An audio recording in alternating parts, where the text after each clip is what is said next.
The night my father erased me happened between the second chorus of Silent Night and the clink of champagne glasses, in a room full of 200 people who had known me since I was born. It was Christmas Eve, 2024, in my family's mansion on Beacon Hill in Boston. The air smelled of pine and roasted ham. A string quartet played softly near the grand staircase. Firelight danced across crystal glasses and polished silver. Everything was perfect. Everything was a performance. I was standing near the edge of the living room, holding a glass of mulled wine I had not sipped, when my father tapped his champagne flute with a silver spoon. The room fell silent. 200 faces turned toward him with smiles and expectation. He cleared his throat, looked out at his audience, and began the speech that would end with 4 words I will never forget. You should have never existed. I did not cry. I did not scream. I smiled, looked him directly in the eyes, and said something that made the room gasp. Then consider me dead. And I walked out without looking back. 20 minutes later, the whole house erupted. But I did not know that yet. I was already gone. My name is Harper. I was 28 years old that night. I worked as a senior financial analyst at one of Boston's most respected investment firms. I had built my career with my own hands, my own hours, my own sacrifice.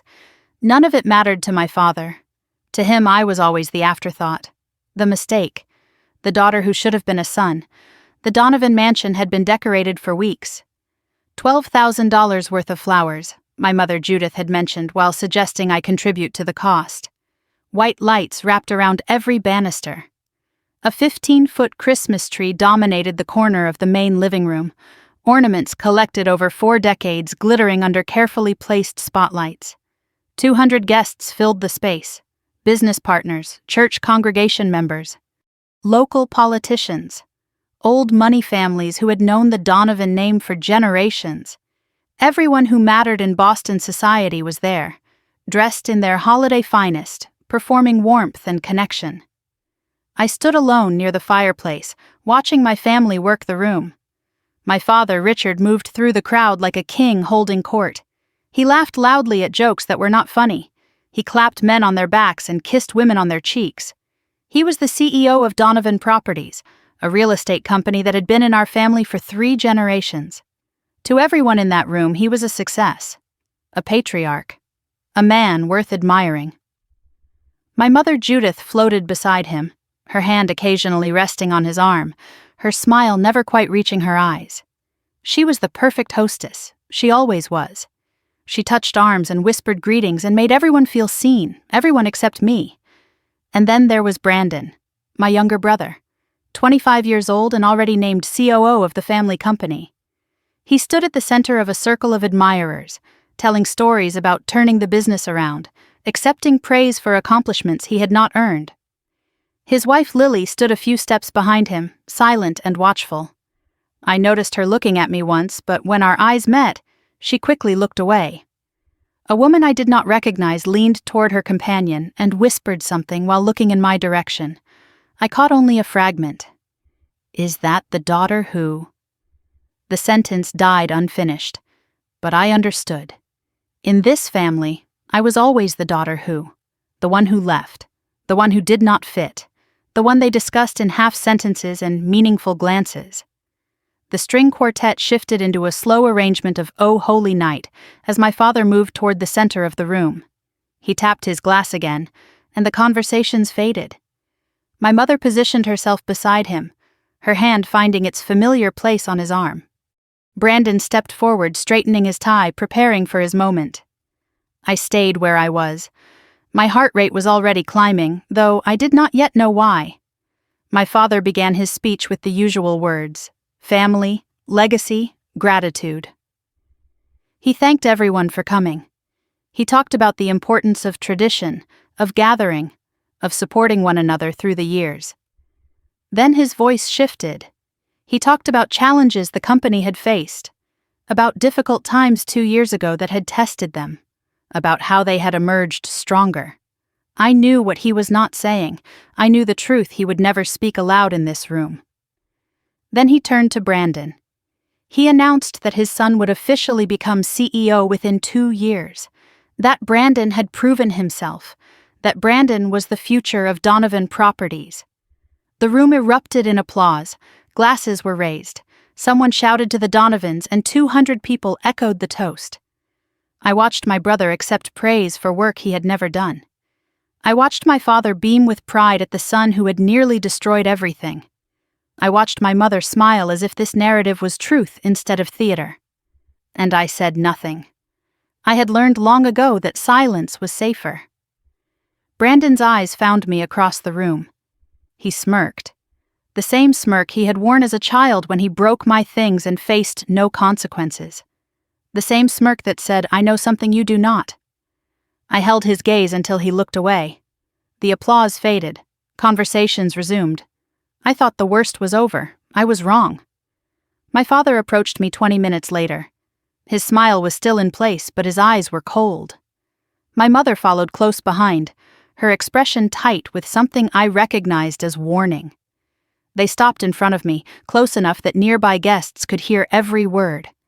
He said the family needed to show unity. He said it was time I did something useful. He said I should sign over my shares in Donovan Properties to Brandon. My shares were small, a token percentage left to me by my grandfather. But they were mine, the only piece of the family legacy I had ever been given. I told him quietly that my shares were mine, and I would not be signing anything tonight. I suggested we discuss it privately after the holidays. His face changed. The performance dropped. He accused me of being selfish, jealous, difficult. He said I contributed nothing to the family. His voice rose with each accusation. People nearby stopped their conversations to listen. He said, "Everything we have given you, and this is how you repay us." I noticed my mother's hand trembling on his arm. Not from concern for me, from fear of a scene. I kept my voice steady. I said no. 3 letters. 1 word. Final. That was when he said it. His face twisted with something I had seen glimpses of my whole life, but never so naked, so public. He looked at me like I was not his daughter but an obstacle, a problem to be eliminated. And he said the words that changed everything. "You should have never existed. This family would have been better off without you." The room went silent. The string quartet stopped mid-note. A woman near the fireplace gasped. Someone dropped a fork on a plate, and the clatter sounded like an explosion in the stillness. 200 people held their breath. I felt something shift inside me. Not break, shift. Like a lock clicking open after decades of being jammed. I had spent 28 years trying to earn a place in this family, sending money, keeping quiet, making myself small. And here was the truth, finally spoken aloud. I was not wanted. I had never been wanted.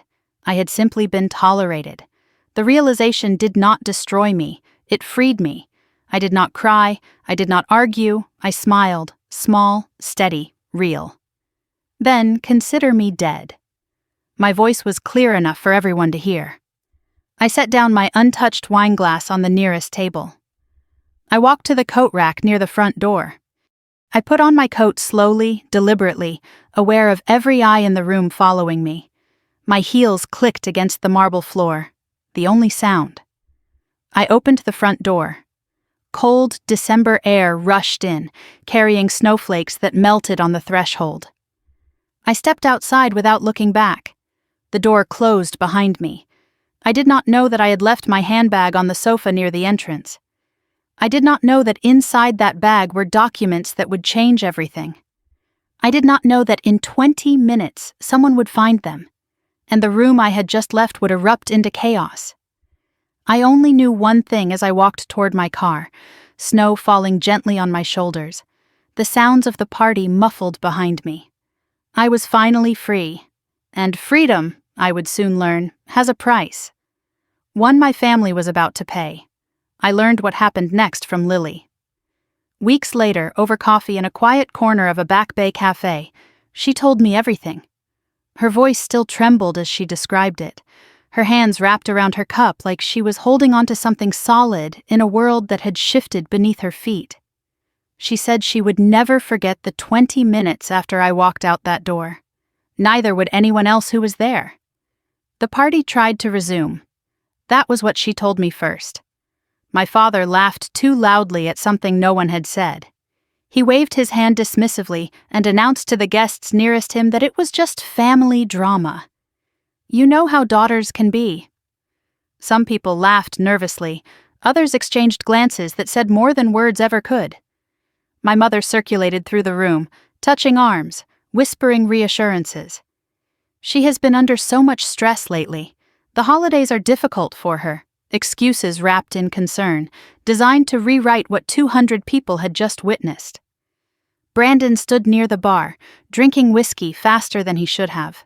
Lily said his smirk had faded the moment the door closed behind me. Something harder had taken its place. He kept glancing toward the entrance, as if expecting me to return and apologize, to take back what I had said, to resume my role as the family disappointment who never caused real trouble. But the door stayed closed. I did not come back.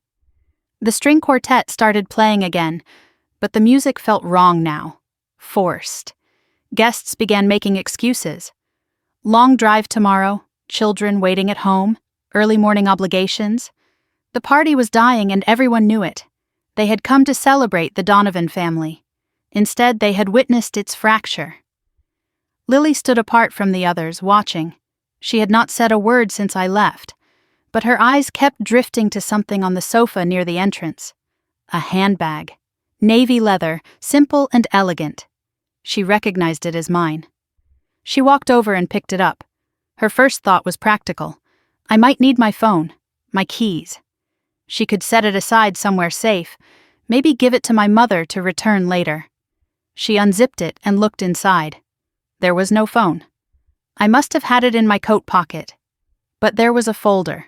A thick manila envelope, unsealed, with a name printed on the tab that made her breath catch. HD Capital, Donovan Properties Investment Agreement. Lily knew that name. She had heard my father mention HD Capital before. Always with a grudging respect he rarely showed anyone. HD Capital was the mysterious investor who had saved the company 2 years ago, the silent partner who had injected millions into Donovan Properties when it was on the verge of collapse. My father spoke of HD Capital like a savior. Brandon always changed the subject whenever the name came up. Lily knew she should close the folder. She knew she should hand it to my father and walk away. But something stopped her. Something in the way I had walked out of that room. The calm in my voice when I said, "Consider me dead." The way I had not looked back. She pulled out the first page. The document was dense with legal language, but the key details were clear. Investment agreement between HD Capital LLC and Donovan Properties Incorporated. Investment amount $2.3 million. Date January 15th, 2023. Purpose emergency capital infusion to prevent insolvency. Terms silent partnership, no board seat, no public acknowledgement. Lily turned to the second page. A letter from an attorney named Catherine Walsh. Dated December 20th, 2024, just 4 days before Christmas. The subject line read, "Scheduled withdrawal of investment, effective January 2nd. The letter confirmed that the investor had initiated a complete withdrawal. 30-day notice period satisfied. Withdrawal to be executed on January 2nd, 2025. Lily's hands were shaking now. She turned to the third document, a single page, handwritten. She recognized my handwriting from birthday cards and sympathy notes, neat, controlled. The words were clearly a draft, never finished, never sent. To the family who wished I had never existed. I saved you once. You used that time to erase me further. Consider this my final goodbye." Lily looked up from the papers. Across the room, my father was laughing at something a guest had said, completely unaware that his empire was built on borrowed time. Borrowed from the daughter he had just told should never have existed. She did not have long to process what she had found. My father noticed her sitting on the sofa. He broke away from his conversation and walked toward her, irritation in his stride. His voice was sharp. "Lily, what are you doing sitting down? We have guests." Then he saw the folder in her hands. His eyes narrowed. "What is that?" Lily hesitated. 1 heartbeat. 2. She could lie. She could hide the documents. She could protect the illusion for a little longer. But something in her refused. The same something I had awakened when I walked out that door. I found Harper's bag. There were documents inside. Her voice was steady, though her heart was pounding. "I think you need to see this." She held out the folder. My father snatched it from her hands. He flipped it open impatiently. His eyes scanned the first page, then the second. His face changed. The color drained from his cheeks. His jaw tightened until the muscles stood out like cables. He read it again, as if the words might rearrange themselves into something less devastating. They did not. His hands began to shake. "Who the hell is HD Capital?" His voice came out as a whisper, broken and foreign, but he already knew. Lily could see it in his eyes. The initials had been there all along. H.D. Harper Donovan, his daughter, the one he had just told should never have existed. She was H.D. Capital. She had saved his company. She had been keeping him alive for 2 years, and he had never known. What happened next was chaos. My father stormed toward the center of the room. He forgot the guests, forgot the performance, forgot everything except the papers clutched in his fist. He screamed for my mother. "Judith, now." Conversation stopped mid-sentence. The string quartet faltered again. My mother hurried over, her face pale with confusion and fear. "Richard, what is it?" "The guests." He shoved the documents into her hands. Read it. She read. Her hand flew to her mouth. "This cannot be right. There must be a mistake. There is no mistake." My father's voice cracked on the words. "Our daughter, the one you said we should have stopped at Brandon. She has been keeping us alive for 2 years." Brandon pushed through the crowd, whiskey sloshing in his glass. "What is going on? What did she do now?" My father handed him the withdrawal letter. Brandon read it, then laughed. A short, disbelieving bark. "She is bluffing. She does not have that kind of money." My father's voice was ice. "She does. She had it all along. The room was frozen." 200 guests stood like statues, champagne glasses suspended, mouths slightly open. Some were already reaching for their coats. Others had their phones out, though whether to call someone or record the spectacle, Lily could not tell. The Donovan family's perfect facade was cracking in real time, and everyone was watching. My father read the date on the withdrawal letter aloud. January 2nd. "She is pulling everything out on January 2nd. My mother's voice was barely a whisper. "That is in 9 days." Brandon finally understood. The arrogance drained from his face. "The company will collapse." My father nodded slowly. "Yes. And we just told her she should never have existed." The exodus began within minutes. No more polite excuses. People simply left. Coats were grabbed hastily, goodbyes mumbled or skipped entirely. Within 10 minutes, the mansion had emptied. 200 guests became ghosts, slipping away from a sinking ship. Only family remained. My father slumped into his chair, documents still clutched in his fist. My mother paced the room, mascara smeared, whispering what might have been prayers or curses. Brandon hurled his whiskey glass into the fireplace. The crystal shattered, amber liquid spraying across the logs with a hiss. Lily stood by the window, looking out at the snow. She thought about me driving away alone into the night. She thought about the calm in my voice when I said, "Consider me dead." She thought about the documents in that bag. "I knew," she told me later, "I knew you had left them on purpose. Or maybe you had not. Maybe it was an accident. But either way, I understood something in that moment." She paused, her coffee growing cold between her hands. "You were not running away from your family, Harper. You were finally letting them see what they had been standing on all along. And it was not their foundation. It was yours. And you had every right to take it back." That night, As the last guest's car pulled away and the fairy lights on the Christmas tree flickered in an empty room, Lily made a decision. She would not tell Brandon what she was thinking. She would not tell my father what she had noticed. But she would find a way to contact me. Because she recognized something in the way I had walked out that door. The quiet strength of a woman who had finally stopped asking for permission to exist. And Lily wanted to learn how I had done it. The drive home was quieter than I expected. Snow fell gently against my windshield as I navigated the familiar streets of Boston, streetlights casting orange halos through the white haze. The radio was off. The only sounds were the rhythm of my wipers and my own steady breathing. I kept waiting for the panic to arrive, the tears, the regret, the desperate urge to turn around and apologize for causing a scene. None of it came. Instead, there was something I had never felt before. A deep, settling quiet, like a storm that had finally passed after raging for 28 years. My hands were steady on the wheel. My jaw was unclenched for the first time in hours. I caught my reflection in the rearview mirror and barely recognized the woman looking back at me. She looked tired, but she also looked clear, like someone who had finally set down a weight she had been carrying so long she forgot it was there. He finally said out loud what he had been saying with his silence my entire life. That thought surfaced and settled without destroying me. The truth once spoken cannot be unspoken. And somehow, that was a relief. I no longer had to wonder. I no longer had to hope. I knew exactly where I stood. Nowhere.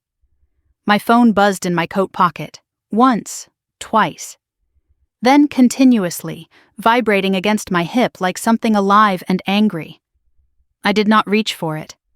Whatever was happening back at that house, it was no longer my fire to put out. The lights were on in my apartment when I pulled up to the building. Third floor of a converted Victorian in Back Bay. Warm light glowing through the windows like a promise.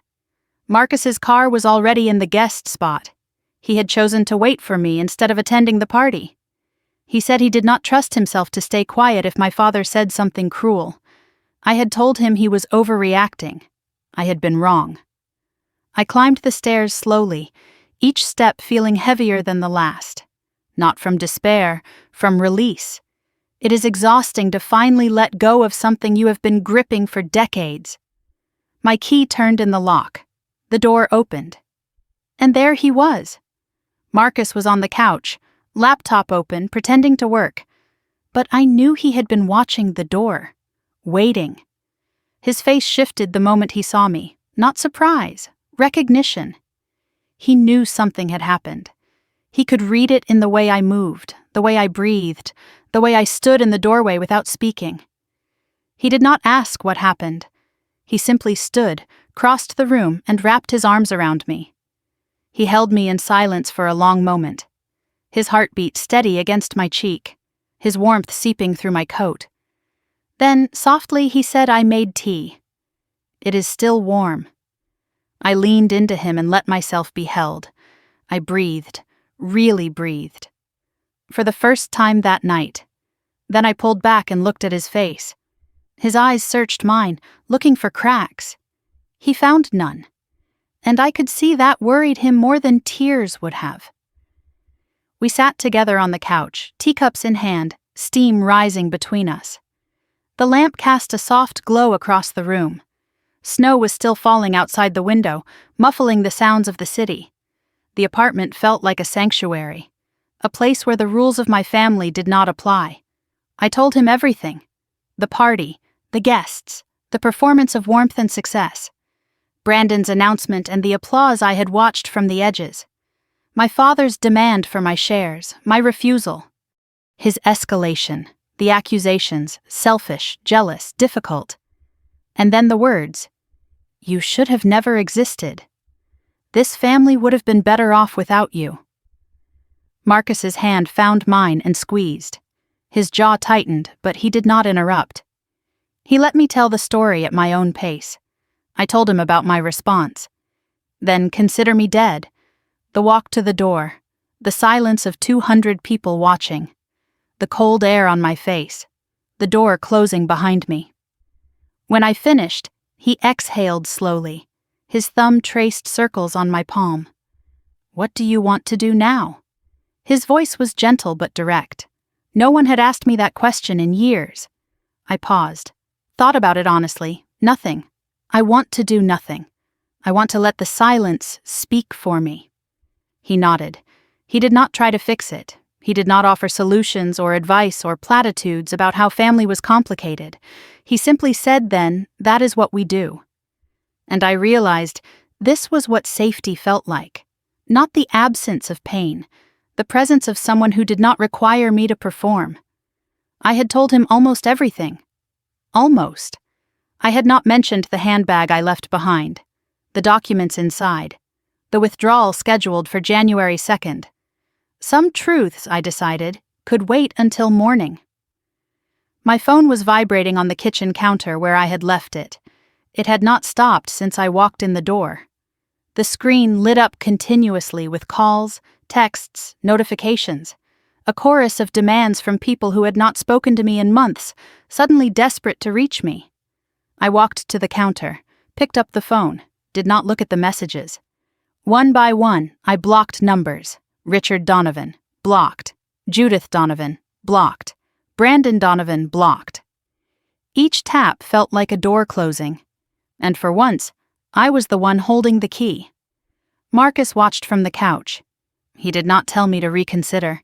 He did not suggest I might regret it. He simply witnessed me reclaiming my peace. I set the phone face down on the counter and returned to the couch. The buzzing continued, muffled now. I ignored it completely. 23 missed calls, 41 text messages. I did not read a single one. I already knew what they would say, and for the first time in my life, I did not care. Later, sitting in the quiet with Marcus beside me, my hand drifted to the locket at my throat. An old habit, a comfort. The locket had been my grandmother's. Eleanor Whitmore Donovan, the only person in my family who ever truly saw me. The memory surfaced unbidden. I was 10 years old. Summer afternoon at grandmother's house on Cape Cod. Ocean breeze drifting through open windows. The smell of lavender and old books. I was crying in the sunroom. Grandmother Eleanor found me there, her footsteps soft on the wooden floor.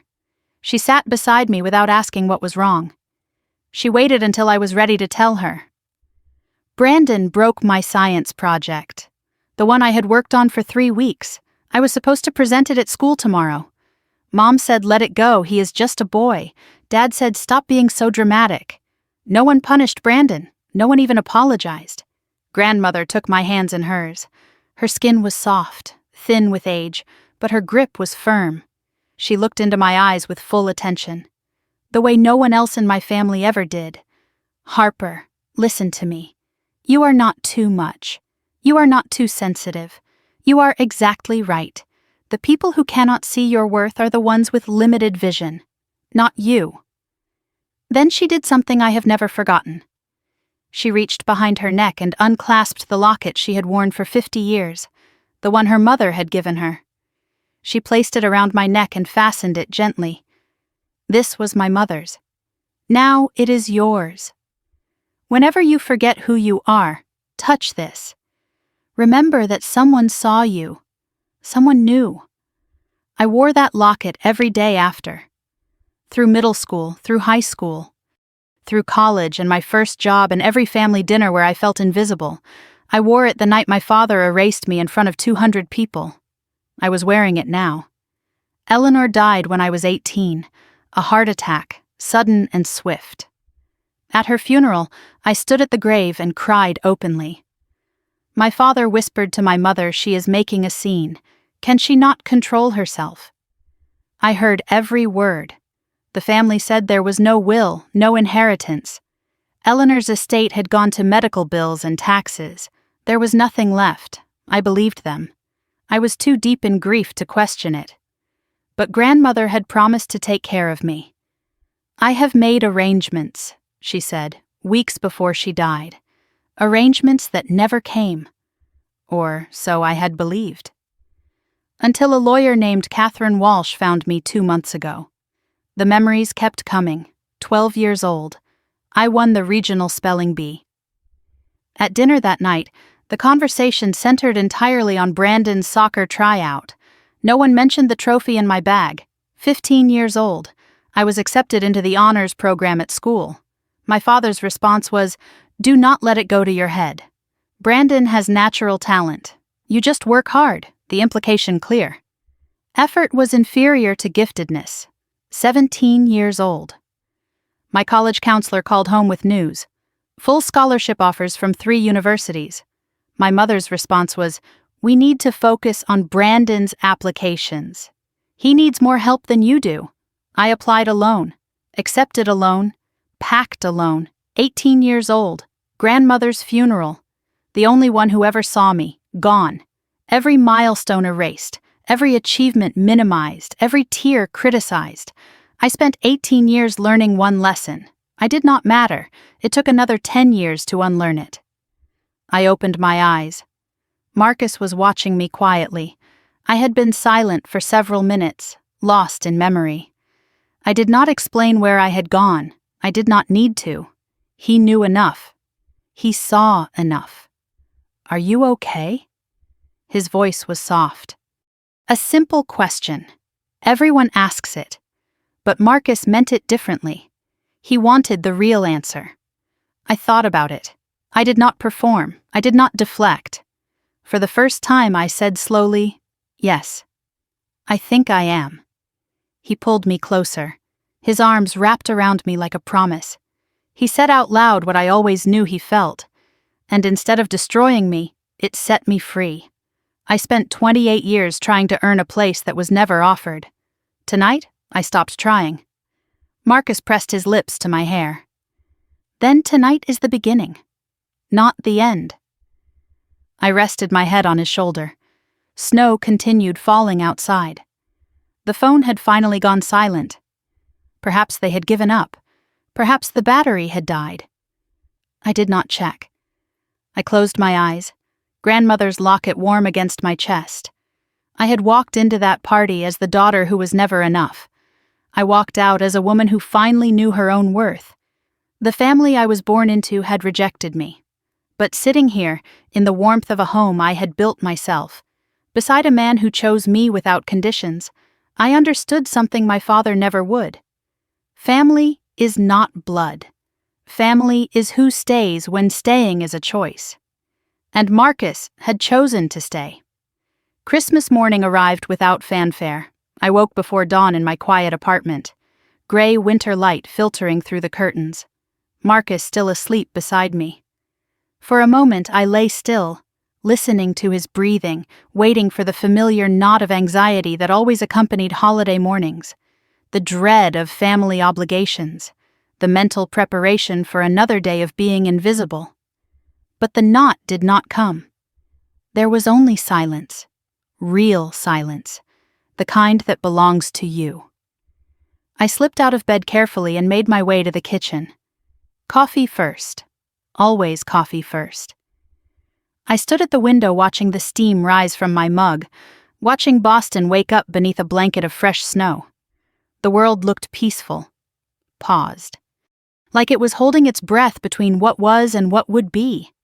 I thought about what my family was doing right now, probably still in shock, probably blaming me, probably rewriting the story so my father remained the hero and I became the villain who ruined Christmas. The thought did not sting the way it once would have. I felt no guilt, and that absence of guilt was new, unfamiliar. Like wearing clothes that finally fit after years of squeezing into something too small. My laptop sat on the kitchen counter, closed. Inside it were files I had not opened in months, records of everything I had done 2 years ago to save the people who wished I had never been born. I stared at it for a long moment. Part of me wanted to delete everything, to move forward without looking back. But another part knew that before I could truly let go, I needed to remember. I needed to face what I had done and understand why. I opened the laptop and navigated to an encrypted folder. HD Capital, private, password protected. I typed it slowly, watching the letters appear as dots on the screen. The files loaded, contracts, bank transfers, correspondence. The architecture of a secret I had carried alone for 2 years. I clicked on the first document, dated January 8, 2023. The beginning of everything.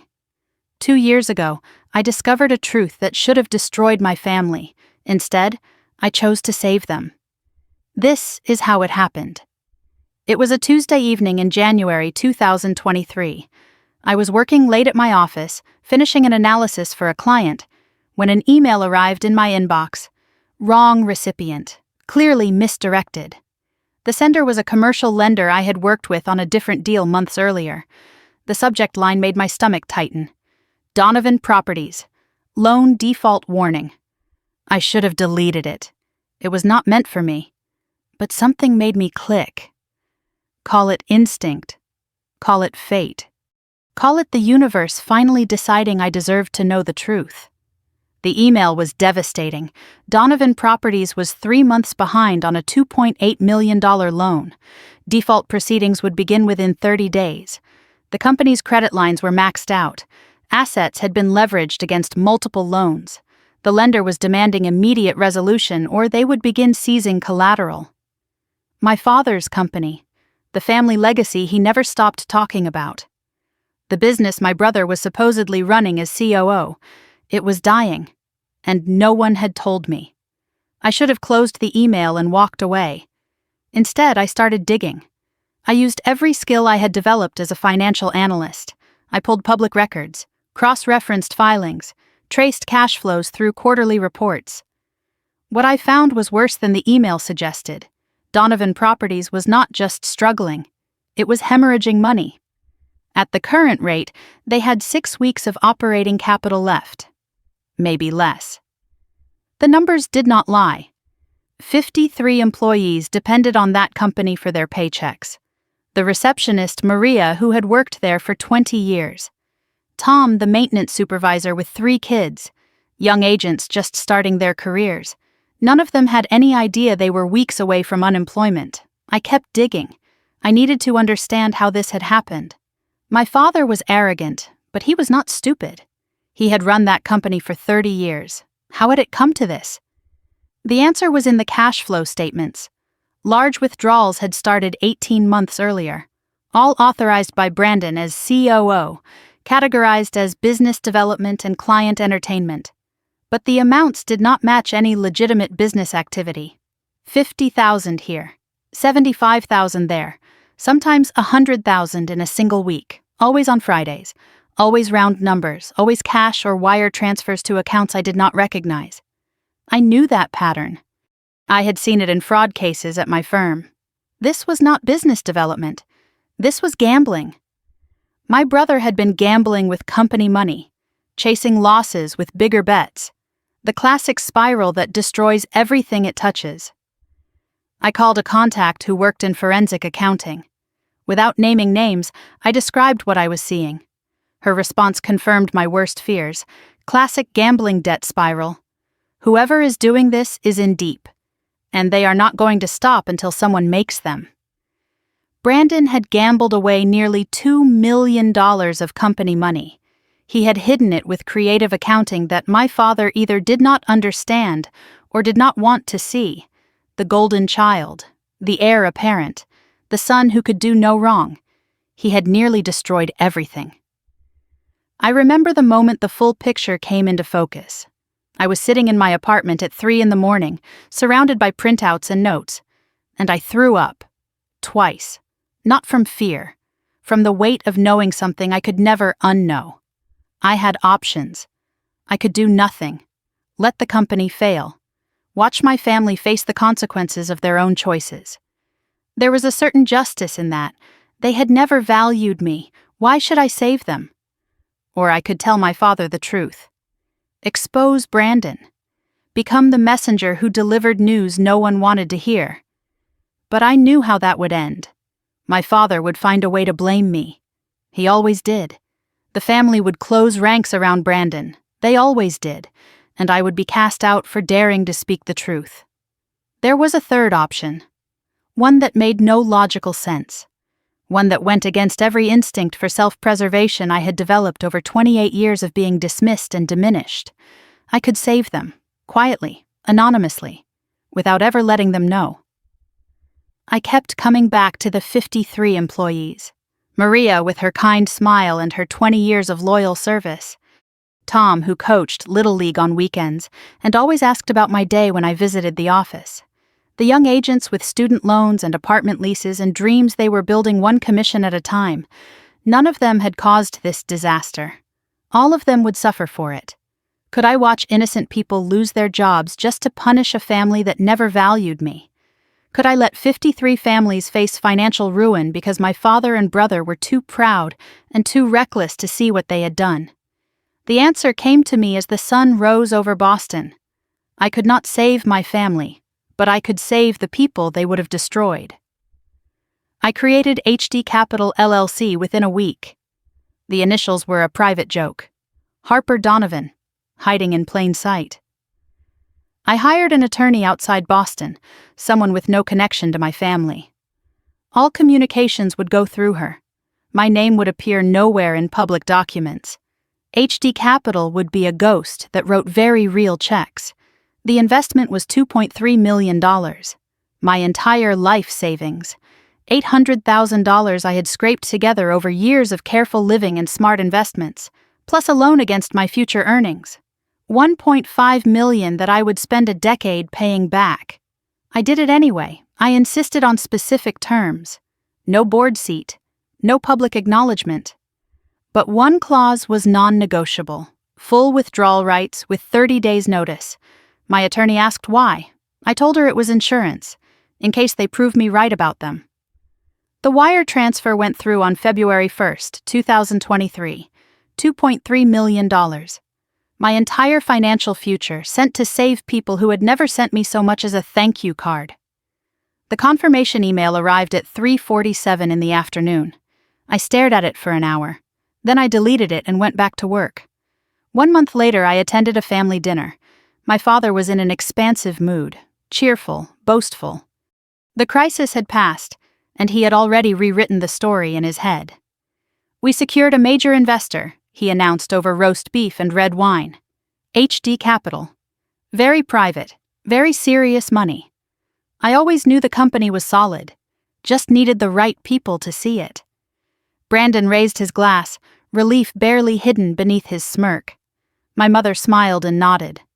The golden child had been saved, and no one needed to know how close he had come to destroying everything. I sat at the table and ate quietly. Brandon talked about his turnaround strategy. My father praised his steady hand during tough times. Not once did either of them look at me. Not once did anyone mention the near collapse or ask how close they had come to losing everything. They toasted Brandon that night. They called him a hero. I smiled and said nothing, the taste of sacrifice bitter on my tongue. I had saved them all, and they had thanked my brother. That was the night I understood. Gratitude would never come from this family.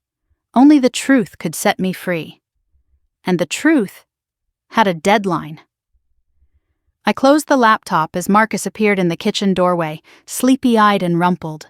He walked over and wrapped his arms around me from behind, kissed my hair. "You are up early. Old habits."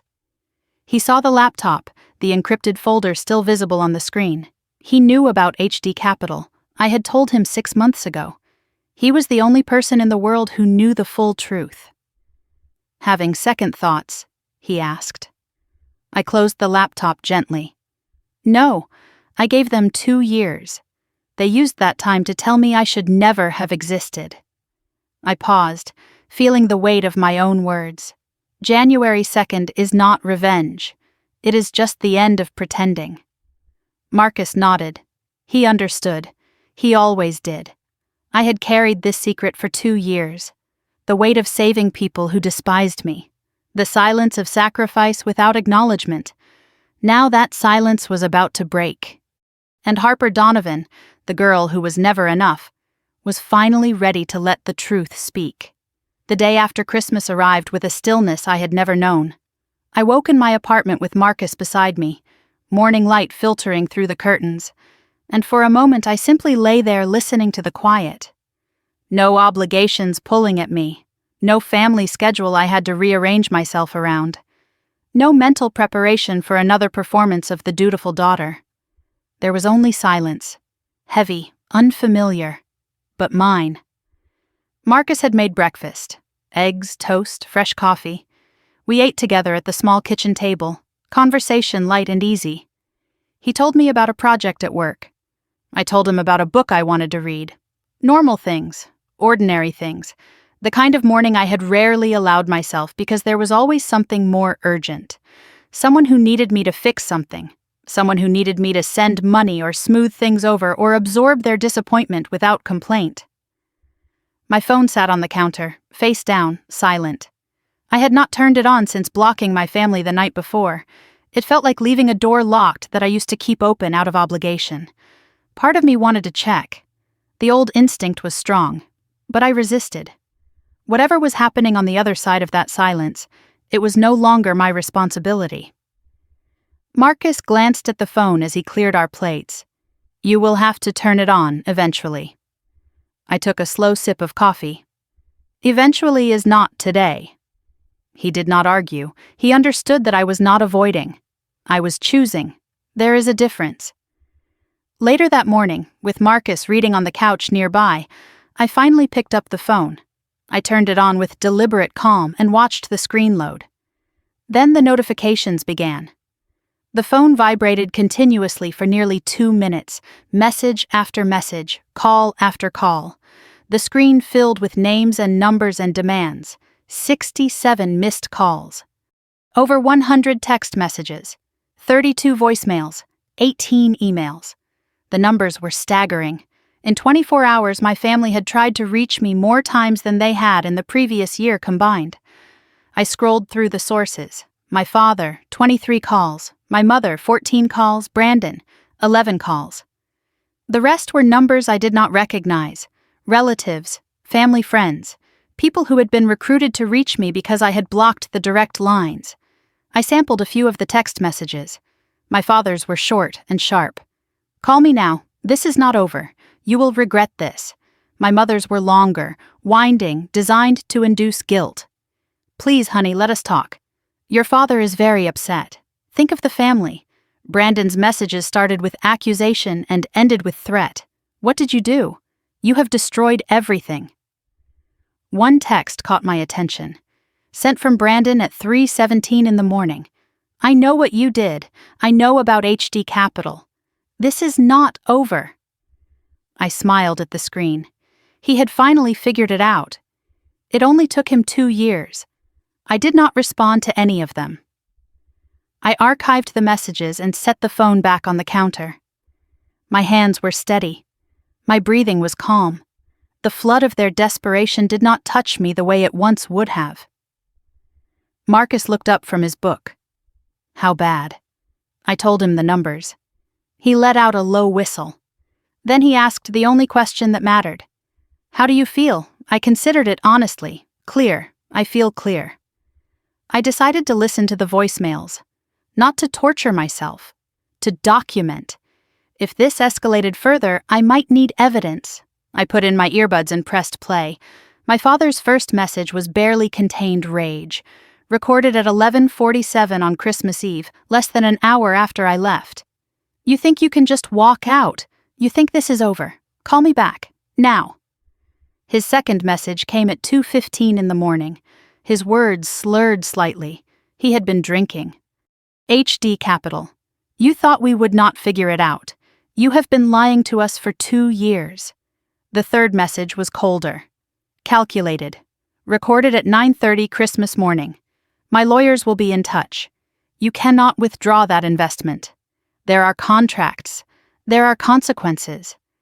My mother's voicemail was a masterpiece of manipulation. She cried throughout. "I do not understand why you are doing this to us. After everything we have given you. Please, Harper, do not destroy this family." Brandon's message was pure venom, recorded late on Christmas night. "You think you are so smart. You think you have won something. I will make sure everyone knows what kind of person you really are." I listened to each one without flinching. I saved them to a secure folder. Evidence. Then I noticed something that confirmed everything I already knew. Not one voicemail contained an apology. Not one acknowledged what my father had said to me at the party. They were angry about the money. They were angry about the exposure. They were angry about the embarrassment. But not one of them was sorry for erasing me. I went to work that afternoon. The office was quiet. Skeleton staff between the holidays. But the normalcy felt grounding. At my desk, I was not the daughter who had been publicly disowned. I was Harper Donovan, senior financial analyst, someone competent, someone respected, someone who belonged. I reviewed client portfolios, answered emails, drafted a report I had been postponing. For a few hours, I existed outside the chaos of my family. It felt like breathing after being underwater. My desk phone rang at 2:15. Internal call. I answered without thinking. Harper Donovan, this is reception. There is a woman here asking for you. She says her name is Lily. Lily Donovan. I froze. My brother's wife. Here, at my office. I will be right down. The walk to the lobby felt longer than usual. I did not know what to expect. Lily and I had never been close. She had always seemed like an extension of Brandon, another member of the family who looked through me at gatherings. But when I saw her standing near the window, she looked different. No designer dress, no perfect makeup, just jeans and a sweater and a coat clutched in her hands like a lifeline. Dark circles under her eyes. She looked smaller than I remembered, and scared. Lily, I did not expect to see you here. I know. I am sorry for showing up like this. I did not know how else to reach you. You could have called. She shook her head, and something in her eyes made me go still. Brandon monitors my phone. That statement landed like a stone in water, ripples spreading outward. I had suspected Brandon was controlling, but hearing it confirmed shifted something in my understanding. Let us go somewhere we can talk. I led her to a small conference room and closed the door. We faced each other across a narrow table. Two women connected by a family that had damaged them both. I found your bag, Lily said. I was the one who opened it. She paused, swallowing hard. I am sorry. I should have just set it aside. But I saw the name HD Capital, and I had to know. Why? Because I have been watching this family lie for 3 years, and I needed to know if someone else saw it too. I studied her face, the trembling in her hands, the way she held herself like someone expecting to be struck. I recognized that posture. I had worn it myself for most of my life. Lily, why are you really here? She took a breath. The words came slowly at first, then faster, like water breaking through a dam. She told me she had married Brandon 3 years ago. At first, he was charming, attentive, generous. Then the control started, slowly, gradually. He monitored her phone, her emails, her credit cards. He did not hit her. He hit walls. He threw things. He told her she was lucky he tolerated her. His family knew. They pretended they did not. I stayed because I thought it would get better, she said. I thought I could fix it. My family is in California. I have no one here. And I was ashamed. I did not want anyone to know I had made such a mistake. I listened without interrupting. I did not offer pity. I could see she did not want pity. She wanted to be heard. When your father said those words to you at the party, something broke in me. She met my eyes. I watched you walk out without looking back. And I thought she did it. She actually left. If you could do it, maybe I could too. I felt something shift between us. Not friendship exactly, recognition. We were both survivors of the same wreckage. I am not asking you to forgive them, Lily continued. I am not asking you to come back. I just wanted you to know that I see what they are. I have seen it for years, and I wanted to warn you. Warn me about what? Richard is planning something. Her voice dropped. He called his lawyer at midnight on Christmas. I heard him say your name like it was poison. He said something about making sure she cannot withdraw. I do not know exactly what it means, but I thought you should know. Thank you, I said, for telling me, for coming here. Her eyes glistened. "You are not alone anymore. And you do not have to go back to that house tonight." She looked at me like I had offered her water in a desert. No one had ever said that to her before. I could see it in her face. I gave her my personal email before she left, a safe way to communicate, away from Brandon's surveillance. She hugged me at the elevator, quick and fierce, then disappeared into the December afternoon. I returned to my desk and checked my work email. A new message had arrived while I was with Lily, from Morrison and Associates, attorneys at law. Subject line, cease and desist. HD Capital Investment withdrawal. Sent at 5:01 in the afternoon. They had been waiting. The email was formal, dense with legal language. It claimed my withdrawal constituted breach of fiduciary duty. It claimed irreparable harm to Donovan Properties. It demanded immediate halt to withdrawal proceedings. It threatened litigation if I proceeded. I read it twice. My jaw tightened, but my hand stayed steady. I recognized the tactic. Intimidation disguised as law. But I knew my contract was airtight. Catherine Walsh had made sure of that. The 30-day notice was properly given. There was no breach, no fiduciary duty, no legitimate claim. This letter was a bluff. I forwarded the email to Catherine with a single line. "They have made their move." Her response came within minutes. "This is exactly what I predicted. They will try to scare you. Let them. Fear only works on people who doubt themselves."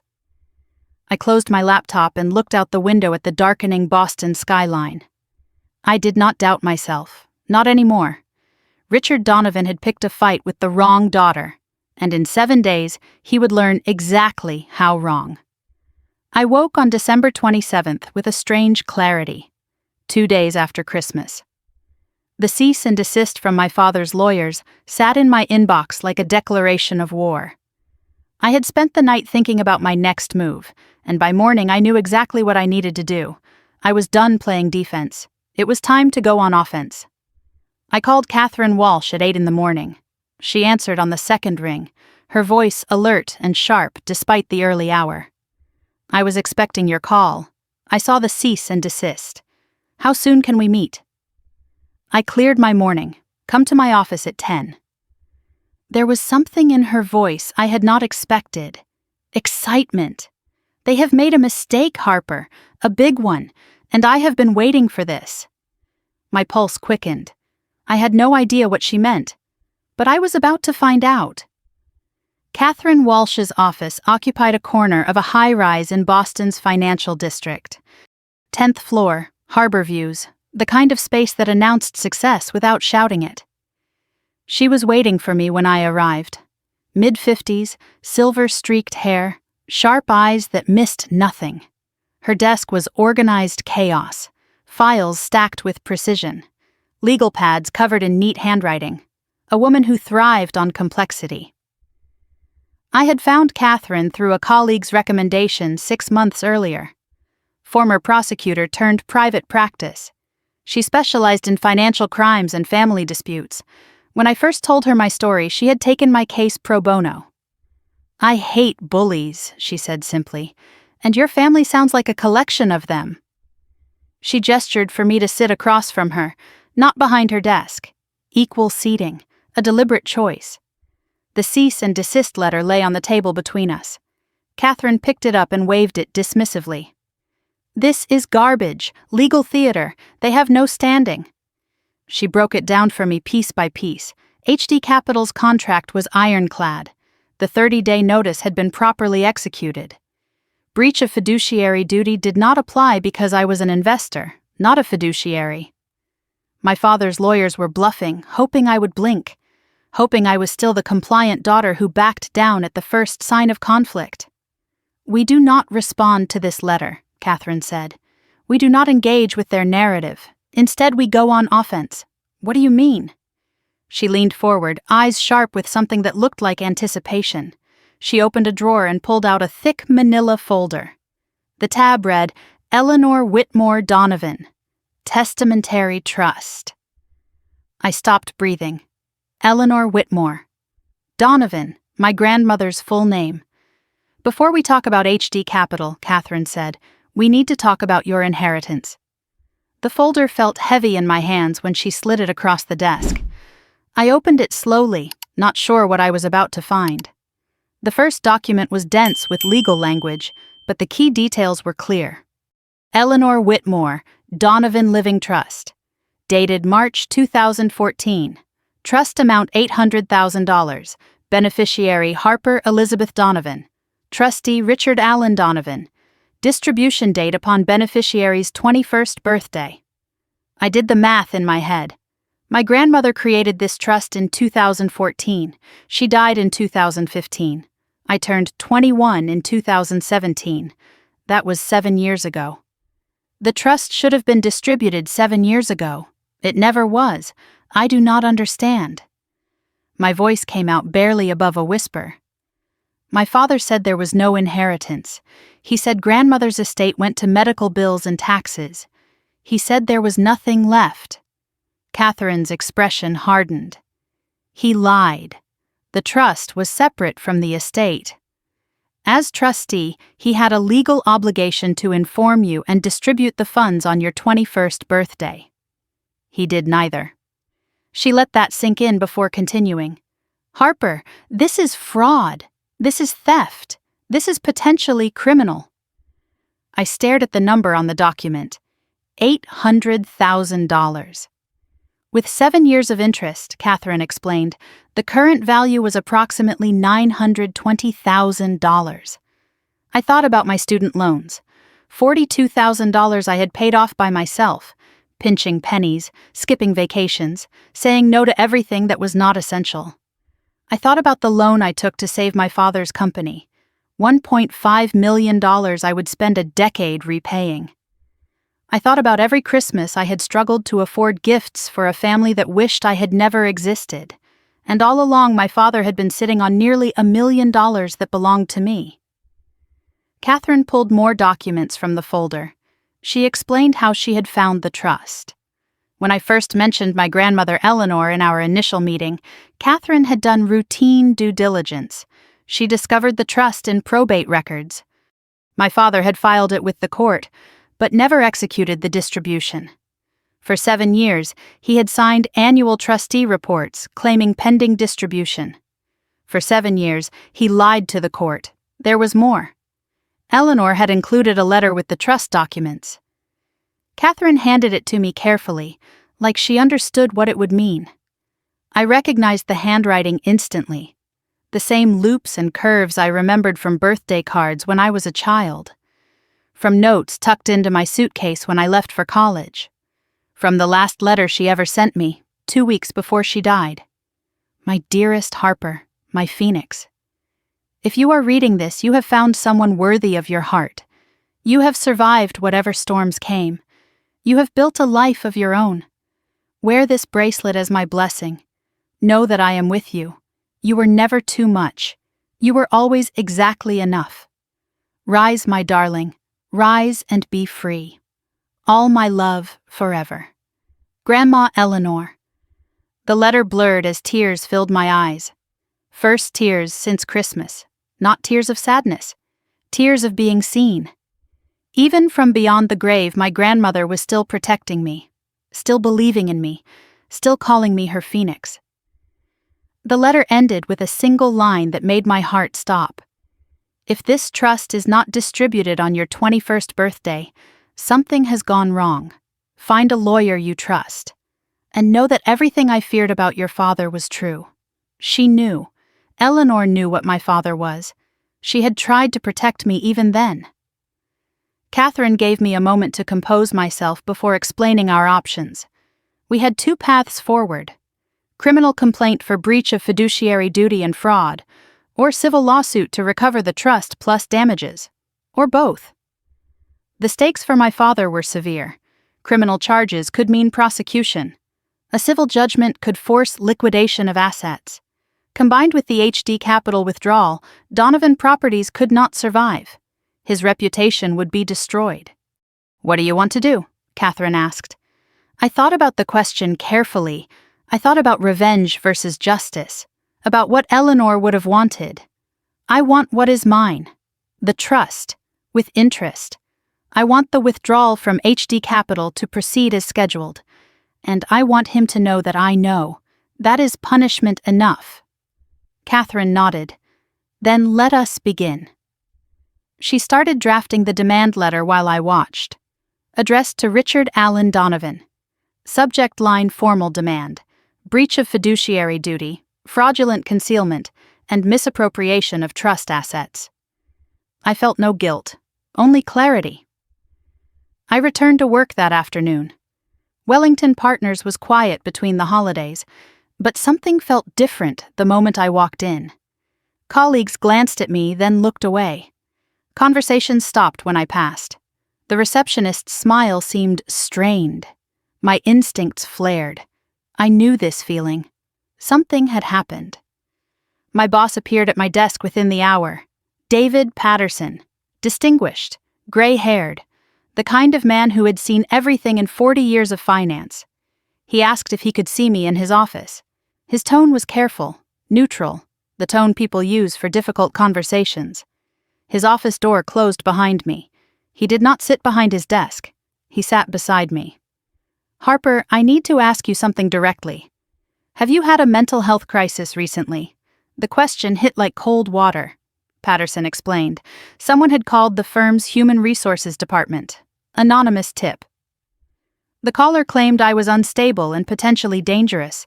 They suggested the firm verify my mental fitness. The call came from a Boston area code. I kept my voice steady. "Mr. Patterson, I have never had a mental health crisis.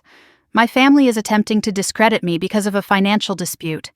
I have documentation of their harassment if you need it." Patterson studied my face for a long moment. His expression was unreadable. Then he exhaled and leaned back. "I believe you. I have seen this before, families who weaponize institutions against their own." He paused and his voice softened. "My sister went through something similar. She did not survive it." The words hung in the air between us. "You will. I will make sure of it." He told me what he had done. The anonymous call had already been flagged as suspicious. HR had been instructed to document but not investigate. Wellington Partners did not act on anonymous character assassinations. They valued evidence, not gossip. Then he told me something I did not expect. I was being considered for partner. The decision would come in January. He was telling me because he wanted me to know that I had earned it, that I should not let anyone make me think otherwise.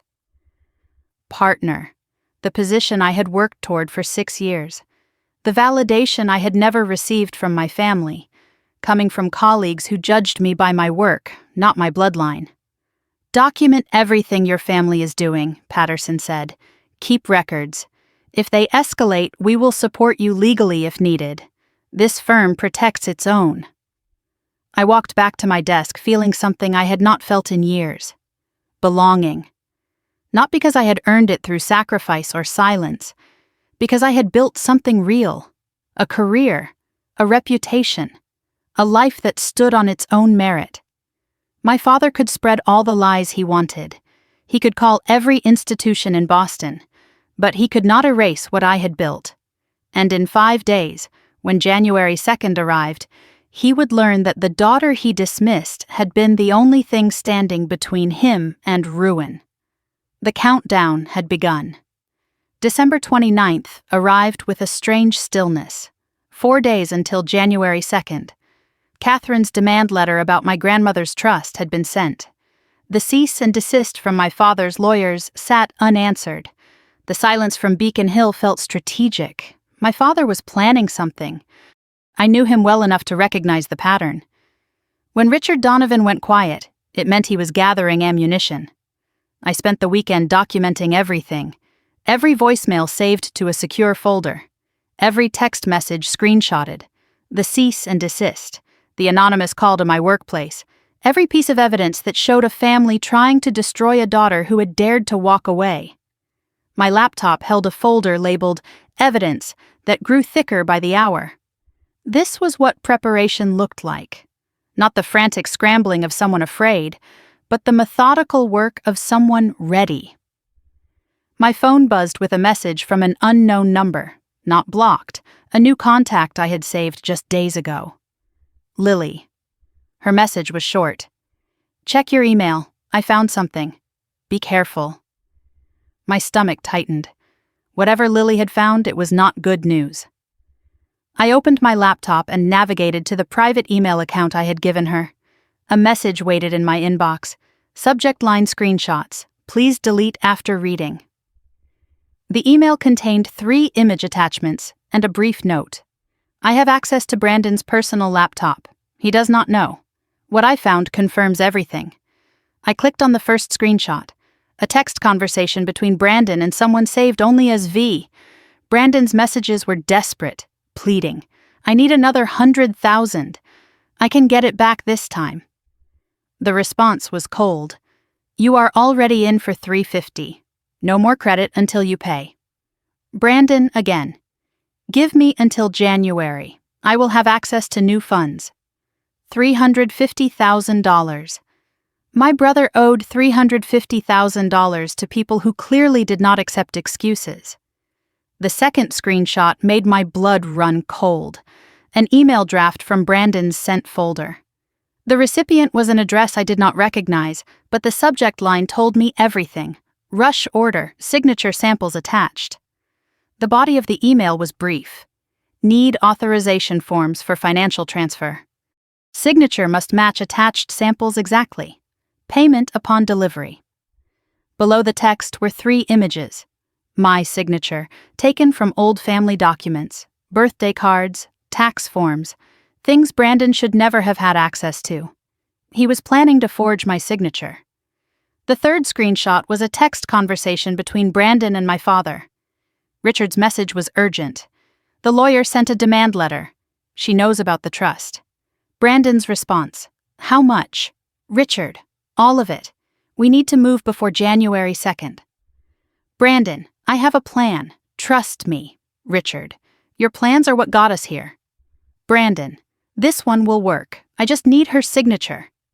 I read that last line 3 times. I just need her signature.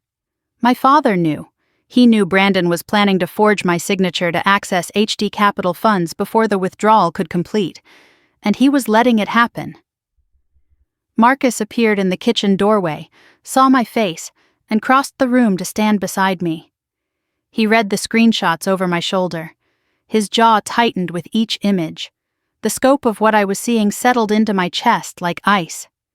Brandon's gambling had not stopped after I bailed out the company 2 years ago. It had continued, escalated.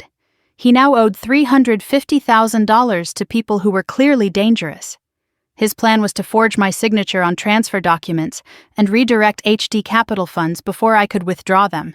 If he succeeded, I would be left with nothing. And I would be blamed for the company's collapse. My father was not just aware of this plan, he was waiting to see if it worked. Plausible deniability. Let Brandon take the risk. If it succeeded, the family would be saved. If it failed, Brandon would take the fall. Either way, Richard Donovan's hands would stay clean. I looked at the man beside me. Steady, calm, ready to fight alongside me. Then I looked at the screenshots. My father and brother conspiring to destroy me. The contrast was so sharp it almost made me laugh. I had spent my whole life trying to earn the love of people who would forge my signature without hesitation, and I had found real loyalty in someone who shared no blood with me at all. We need to call Catherine, Marcus said. Now. I dialed her number. She answered despite it being Sunday afternoon. I forwarded the screenshots while she was still on the line. There was a long pause as she reviewed them. Then a low whistle. This is attempted fraud, she said. Conspiracy to commit forgery. Brandon is soliciting criminal services. That is a felony. And your father's texts show foreknowledge. He is an accessory. Harper, this changes everything. She outlined our options. Report to law enforcement immediately. Send a formal warning and give them a chance to cease. Or wait, gather more evidence and build a stronger case. Catherine recommended the second option with documentation ready for the first. I did not want to send my brother to prison.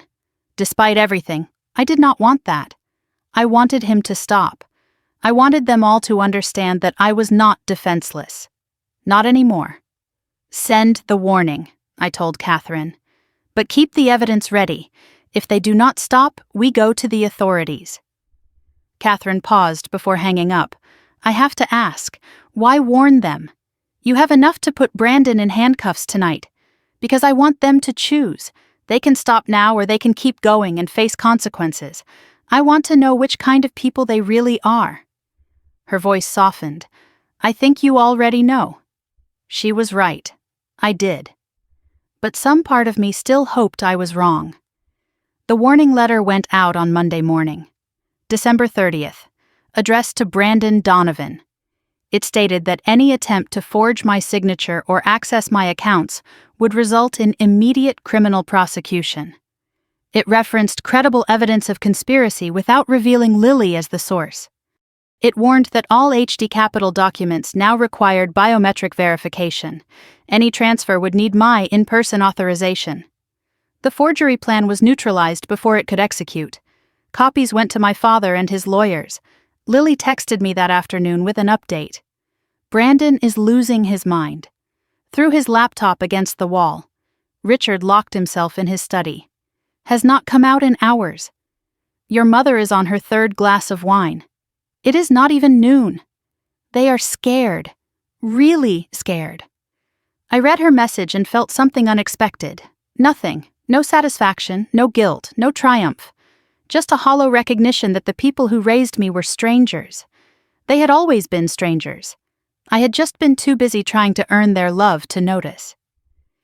That evening, Marcus suggested we go up to the rooftop. Our private escape. The top of our apartment building, accessible through a maintenance door that never locked properly. We had discovered it when we first moved in together and made it ours. Folding chairs, blankets, a thermos of hot cocoa. The city lights of Boston spread below us like scattered diamonds. We sat in silence at first, watching the sky. The air was cold, but clear. Stars visible despite the light pollution, a rare gift in the city. 3 days left, Marcus said. I know. Are you ready? I have been ready for 2 years. I just did not know it. He did not try to fix anything. He did not offer advice or solutions. He simply sat beside me, present and solid. Whatever happens on January 2nd, I am here. Whatever comes after, I am here. I leaned into him and felt his warmth against the cold. I thought about what family meant. Not blood, not obligation, not performance, but choice, presence, staying when it would be easier to leave. His hand found mine in the darkness. His thumb traced circles on my palm. He seemed about to say something, then stopped. What is it? I asked. Never mind. It can wait. Tell me. Ask me again after January 2nd. I studied his face in the dim light. There was something there. Something he was holding back. Something that looked like hope and fear and joy all tangled together. I did not press. I trusted him. Whatever he was waiting to say, it would come when the time was right. For now, this was enough. The cold air, the city lights, the man beside me who had never once asked me to be less than I was. Later that night, we made dinner together. Simple pasta, garlic bread. We watched an old movie neither of us paid attention to. We fell asleep on the couch, tangled together, the stress of the day finally releasing its grip. Before sleep took me, I thought about the countdown. 3 days until January 2nd. 3 days until the withdrawal completed. 3 days until my family faced the consequences of their own choices. I had done everything I could. I had warned them. I had protected myself. I had prepared for battle. Now I waited. And waiting, I had learned, is its own kind of strength. The last thing I saw before my eyes closed was the calendar on the wall, January 2nd circled in red, Marcus's handwriting, not mine. He had marked it weeks ago, before Christmas, before any of this. At the time I thought it was about the withdrawal. Now I wondered if it meant something else entirely. But that was a question for another day. Tonight I would rest. Tomorrow the final battle would begin. New Year's Eve arrived with the weight of an ending and the promise of something new. December 31st, 2024. The last day of the year, 2 days until January 2nd. I woke with unusual clarity, no anxiety, no dread, just focus. Today I would confirm the final execution of the withdrawal. The paperwork was ready. The decision was made. There was nothing left to do but press the button. I stood at the window watching Boston wake up beneath a pale winter sky. People rushed along the sidewalks below, carrying champagne bottles and party supplies, preparing for celebrations that had nothing to do with me. Everyone was getting ready for new beginnings. I was preparing for an ending, not a sad ending, a necessary one. My phone buzzed with a calendar reminder I had set weeks ago. HD Capital, final confirmation. Below it, a second reminder I did not remember setting. Trust the process. Monsieur Marcus. He had been in my phone, leaving breadcrumbs of encouragement. I smiled, despite everything. In 48 hours, everything would change. But today, I had work to do. I called Catherine Walsh and connected to the HD Capital Financial Management Portal. The interface was clean and clinical, numbers and dates and legal language. Nothing about it suggested the magnitude of what I was about to do. Catherine's voice came through the speaker, steady and clear. Once you confirm today, the process becomes irreversible. The funds will transfer to your personal account on January 2nd. Donovan Properties will receive notification within the hour. And there is nothing they can do to stop it. Nothing legal. The contract is clear. The notice period is satisfied. I hovered my cursor over the button. Confirm final execution. I thought about the 53 employees who would lose their jobs when the company collapsed. But I had done my research. Most of the good ones had already been recruited by competitors. The talent would land on their feet. The company's death was not their fault, and it would not be their ruin. I clicked. The screen refreshed. Withdrawal confirmed. Execution date: January 2nd, 2025. Amount $2,300,000. It was done. Catherine's voice softened. How do you feel? I considered the question. I had expected relief or triumph or guilt. Instead, I felt something simpler. Completion. Like finishing a book I had been reading for far too long. I feel ready. Ready for whatever comes next. Across Boston, in a mansion in Beacon Hill, a notification was about to land like a bomb. I learned the details of what happened next through Lily's texts and later through news reports. My father was in his study that morning, nursing a whiskey despite the early hour. His laptop pinged with an email notification. From HD Capital Financial Services. Subject withdrawal confirmation. Execution confirmed. He opened it with trembling hands. Read it once, twice, 3 times. The words did not change. Withdrawal of $2,300,000 confirmed for January 2nd, 2025. He hurled his whiskey glass against the wall. Amber liquid and shattered crystal sprayed across the carpet. The panic that followed was almost comical in its desperation. He called his lawyer. No answer. Holiday hours. He called the bank. Skeleton staff. No one with authority to help. He called Brandon. Voicemail. Every door he tried was closed. My mother found him 20 minutes later, drawn by the sound of breaking glass. He showed her the email. Her hand flew to her mouth. Can we stop it? Can we do something? His answer was hollow. It is too late. She has won. He made one final call that morning. To the chairman of Donovan Properties Board of Directors. He requested an emergency meeting. Today. Now. The chairman protested. Richard, it is New Year's Eve. My father's response silenced him. If we do not meet today, there will not be a company to discuss tomorrow. The board meeting happened at 3 p.m.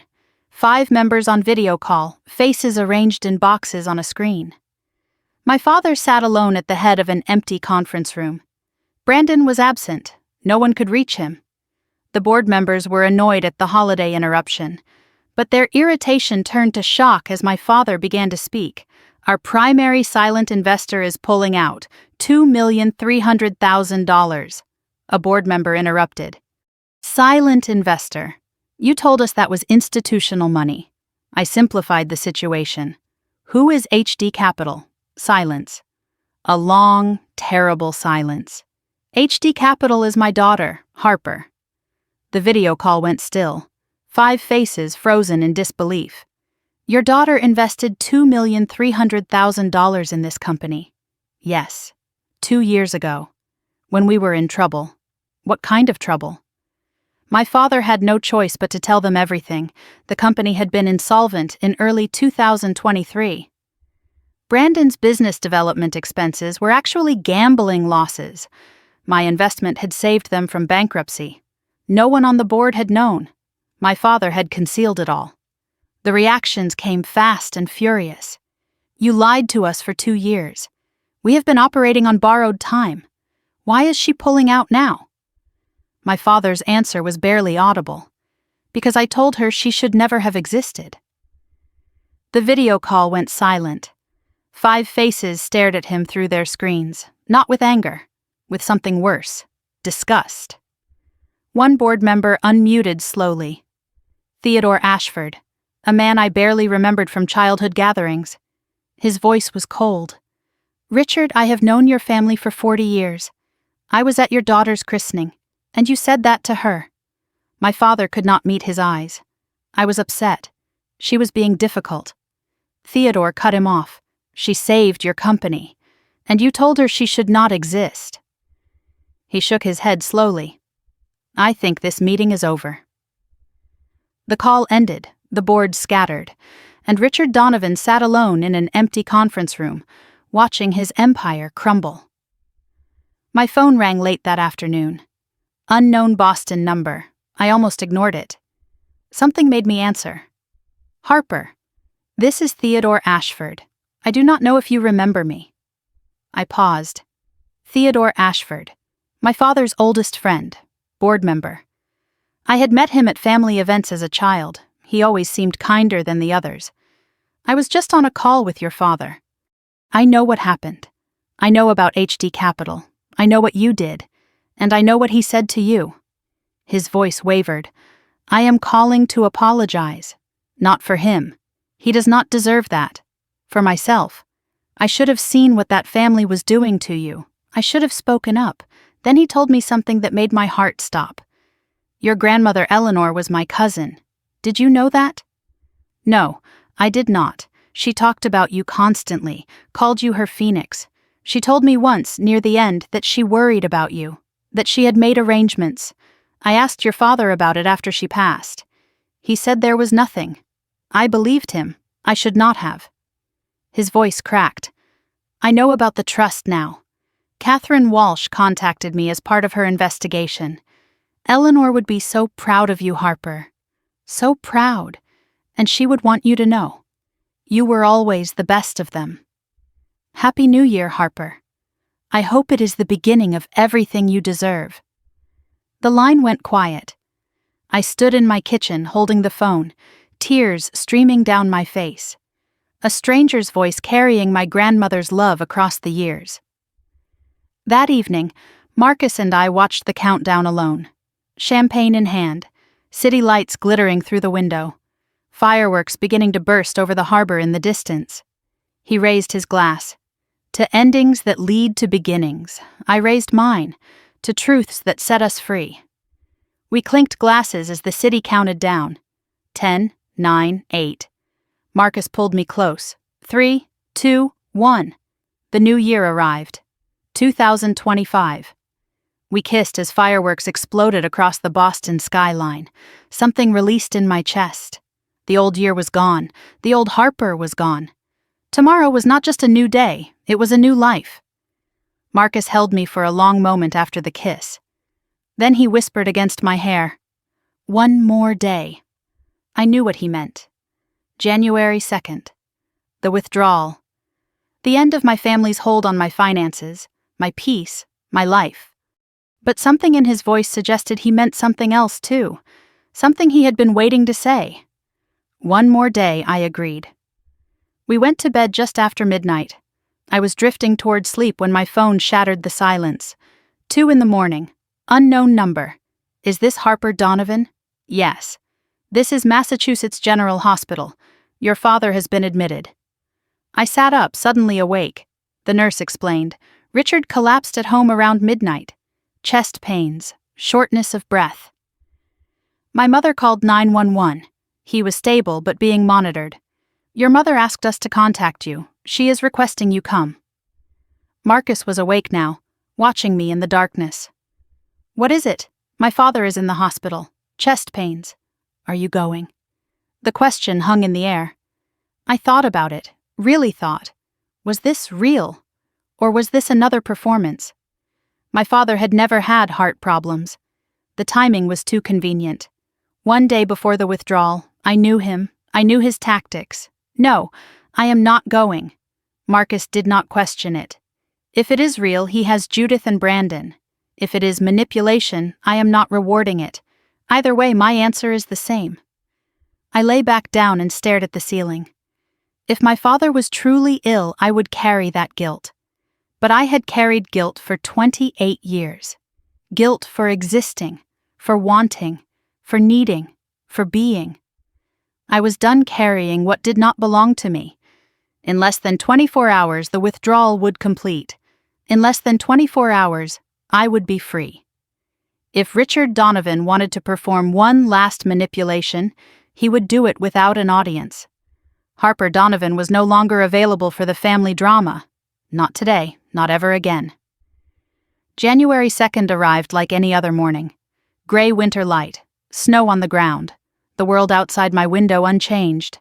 But inside my apartment, everything was different. I woke beside Marcus, checked my phone, and waited. At 9:15, the notification came. Email from HD Capital Financial Services. Subject: withdrawal complete. Funds transferred. I opened it slowly, reading every word. Transfer of $2,300,000 to designated account confirmed. I expected to feel something dramatic. Relief, triumph, maybe guilt. Instead, I felt something quieter. Completion. Like stepping off a treadmill I did not know I had been running on. 2 years of carrying their secret. 2 years of watching them take credit for my sacrifice. It was over. The money was mine again, and they would finally face what they created. I forwarded the confirmation to Catherine Walsh with a single line. It is done. Her response came within minutes. Now we wait. Truth has its own gravity. I did not know yet how right she would be. Within 72 hours, the Donovan family would be in free fall, and everyone in Boston would be watching. The crisis at Donovan Properties began within hours. I learned the details later through Lily's updates and news reports. The company's operating account dropped by $2.3 million. Automatic payments started bouncing, vendors, contractors, payroll pending. The CFO called my father in a panic, but my father was still in the hospital. Observation for his heart episode. Or so he claimed. Brandon arrived at the office trying to take charge. He had no idea what he was doing. Staff members exchanged worried glances as he barked orders that contradicted each other. Rumors spread through the building like fire. By noon, the first employee had already accepted a job offer elsewhere. By 3 p.m, 7 more had interviews scheduled. The board reacted with the speed of rats fleeing a sinking ship. Theodore Ashford had already submitted his resignation letter. 2 other members requested indefinite leave of absence. Emergency meetings were scheduled and canceled. No one wanted to be associated with the collapse. The company I had saved once was dying. And this time, I was not coming back. News spread through Boston's business community with ruthless efficiency. By January 3rd, the Whisper Network was fully operational. The Boston Globe ran a piece in the business section. Headline: Donovan Properties faces investor exodus. The article was carefully worded. Facts only, no speculation, but the implications were clear. Sources confirm major silent investor withdrew significant capital. Company leadership declined to comment. What the article did not say, the whispers filled in. Business owners talked at breakfast meetings, lawyers gossiped at the courthouse, bankers exchanged knowing glances. The story spread. Richard Donovan's daughter pulled her money out. She did it after he publicly humiliated her at Christmas. By evening, everyone who mattered in Boston knew the truth. The social consequences arrived swiftly. My father's golf club temporarily suspended his membership pending review. The country club sent a formal letter. Dues under evaluation. Invitations to New Year's gatherings went unanswered. Old friends became suddenly unavailable. My mother's world crumbled fastest of all. Her book club met without telling her. Her church group leader suggested she take some time away. The pastor who had praised my father's generosity for years now avoided her calls. The social structure Judith Donovan had spent 30 years building collapsed in 72 hours. The truth about my father's hospital visit emerged on January 3rd. Lily texted me that afternoon. It was a panic attack. He is fine, but he is telling everyone you almost gave him a heart attack. I was not surprised. Of course he had exaggerated. Of course he had made himself the victim. It was the pattern of a lifetime. The medical reality was simple. Richard Donovan had been discharged after 2 nights of observation. Diagnosis: panic attack, not heart attack, no cardiac damage, no ongoing condition. Stress-related episode. The exact words on his discharge papers. But he had milked the hospitalization for every drop of sympathy he could extract. He told board members he was fighting for his life. He implied my actions had nearly killed him. Now the truth was out. He had never been in danger. The backlash was immediate. Board members who had sent sympathy cards felt foolish. Business associates who had given him grace felt manipulated. Even my mother seemed embarrassed. She had genuinely believed it was serious.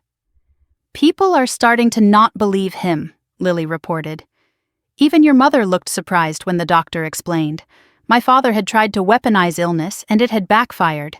The man who once commanded rooms now inspired eye rolls. Brandon's gambling exploded into public view on January 4th. Someone leaked. Lily suspected his creditors. An anonymous tip reached the Boston Globe business desk. Documents showing wire transfers from Donovan Properties to offshore accounts, amounts matching gambling operations known to financial investigators. Brandon's name attached to every transfer. The article was devastating. Headline: Donovan Properties COO linked to gambling transactions. Detailed, documented, damning. Brandon was named directly. My father was named as the CEO who oversaw the transactions. Brandon denied everything publicly. Malicious lies, he declared. He threatened to sue the newspaper. His lawyers advised him to stay quiet. He did not stay quiet. He made everything worse. The creditors were not patient people. With the company collapsing, their investment was at risk. They wanted their $350,000. They began making calls. To Brandon, to my father, to the company directly. The Massachusetts Attorney General's office opened a preliminary inquiry. Corporate fund misappropriation was a serious allegation. Brandon could face criminal charges. My father, as CEO, could be implicated for negligent oversight.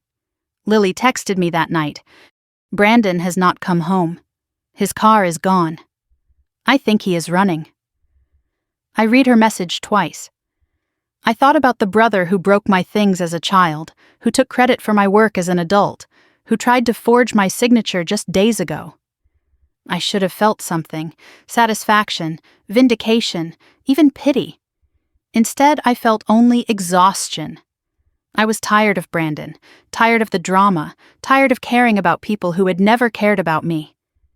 "Stay safe," I texted Lily back. "Let me know if you need anything." That was all I had left to give.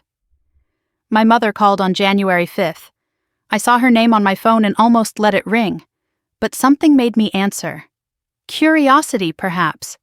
Or the need for closure. She was sobbing, barely coherent. "Harper, please, you have to help us. Everything is falling apart. Your father is destroyed. Brandon is missing. The company." She could not finish the sentence. I listened without interrupting. I let her cry, let her beg, let her plead. I did not offer comfort. I did not apologize. Then her tone shifted, grief becoming anger. "How could you do this to us? After everything we gave you, everything we sacrificed, you are destroying your own family. I let the silence stretch before I responded. My voice was calm, clear, final. I saved you once, 2 years ago. You did not even know. I gave you time. You used that time to hurt me more. I am not destroying this family. I am just not holding it up anymore. The weight was always yours to carry. I am just done carrying it for you. You were always ungrateful, she started. Goodbye, Mom. I hung up. First time I had ever ended a call with my mother. My hands were steady. I waited for the guilt to arrive. The familiar wave that always followed any act of self-preservation with my family. It did not come. What came instead was relief. I had said what needed to be said. I had ended the conversation on my own terms. For the first time in my life, I did not feel the need to call back and apologize for having boundaries. That same morning, I had visited Catherine Walsh's office. She filed a formal complaint with the Massachusetts Probate Court. Subject breach of fiduciary duty by Trustee Richard Donovan.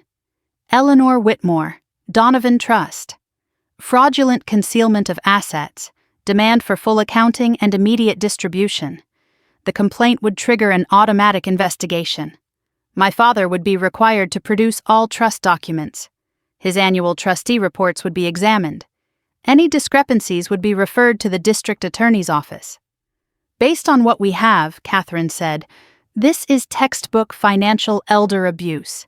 He took advantage of his position as trustee to steal from his own daughter. The fact that Eleanor specifically warned you in her letter makes it worse. He knew what he was doing, and he did it anyway. She walked me to the elevator after the filing. I have handled a lot of family disputes, she said. Inheritance fights, business feuds, sibling rivalries. But I have never seen someone handle it the way you have. No rage, no revenge. Just truth. I considered her words. I do not need revenge. I just needed them to stop, and I needed to stop pretending. The elevator doors opened. Catherine smiled. Truth has its own gravity, Harper. Once it starts moving, it does not stop. I stepped inside and pressed the button for the lobby. She was right. The truth was moving now, and the Donovan family was finally feeling its weight. The silence after the storm felt different than any silence I had known before. January 6th, 2025. 4 days since the withdrawal.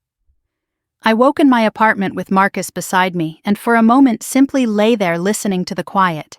No family obligations pressing on my mind. No messages I was afraid to read.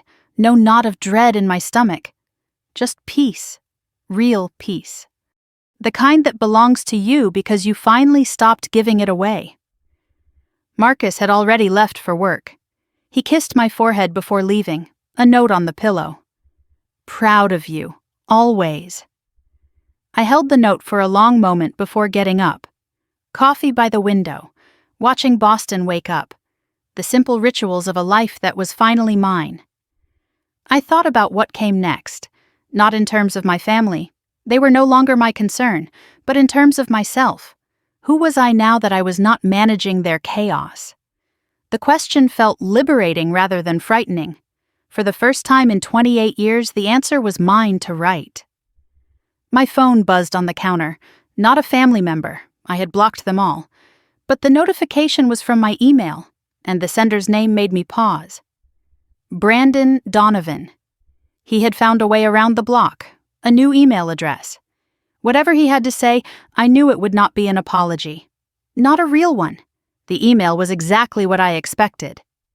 Subject line. We need to talk. The tone aggressive, defensive, desperate.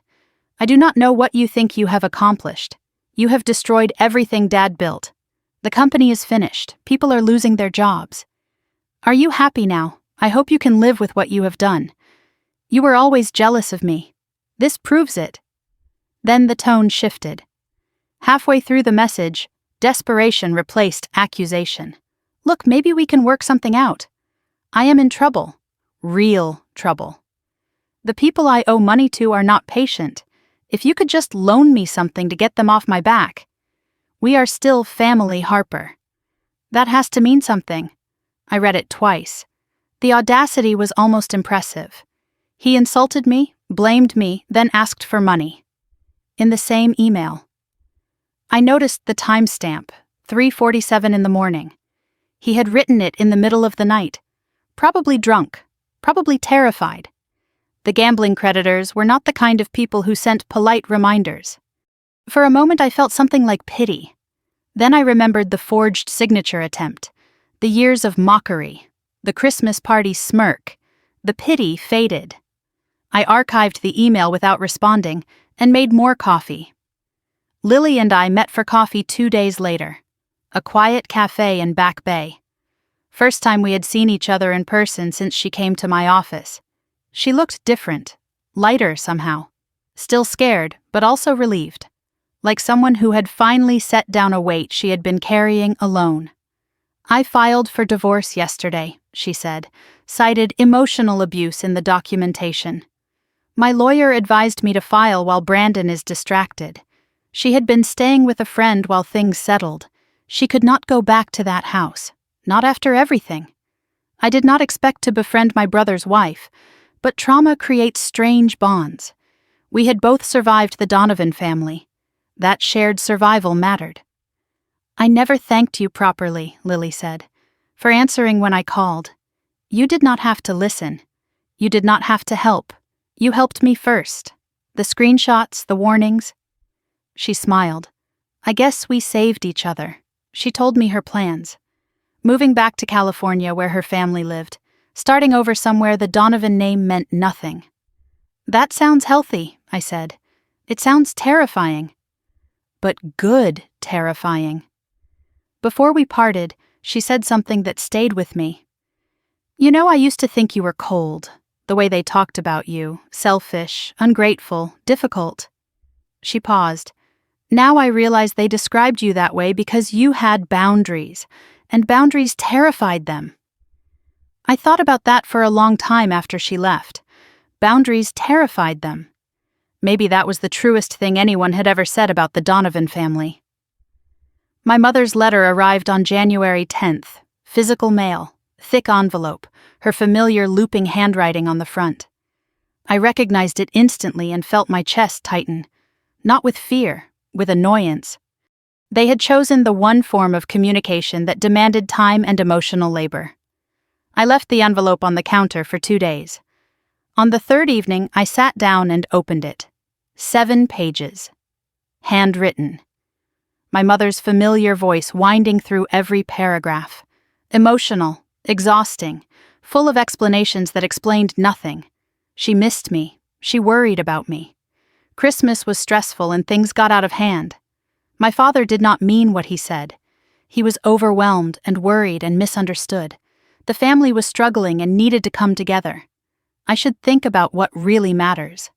We are your parents. We made sacrifices. We deserve understanding. 7 pages. Not once did she acknowledge what my father actually said. Not once did she recognize my years of financial support. Not once did she mention the trust fund theft. Not once did she take accountability for enabling Brandon. Not once did she say, "I am sorry for how we treated you." This was not an apology. It was a recruitment letter. She wanted me back in my role, the fixer, the buffer, the scapegoat. She wanted the family to come together so I could hold it together. Nothing had changed. Nothing ever would. I drafted 3 responses, each one explaining, defending, justifying. I deleted all of them.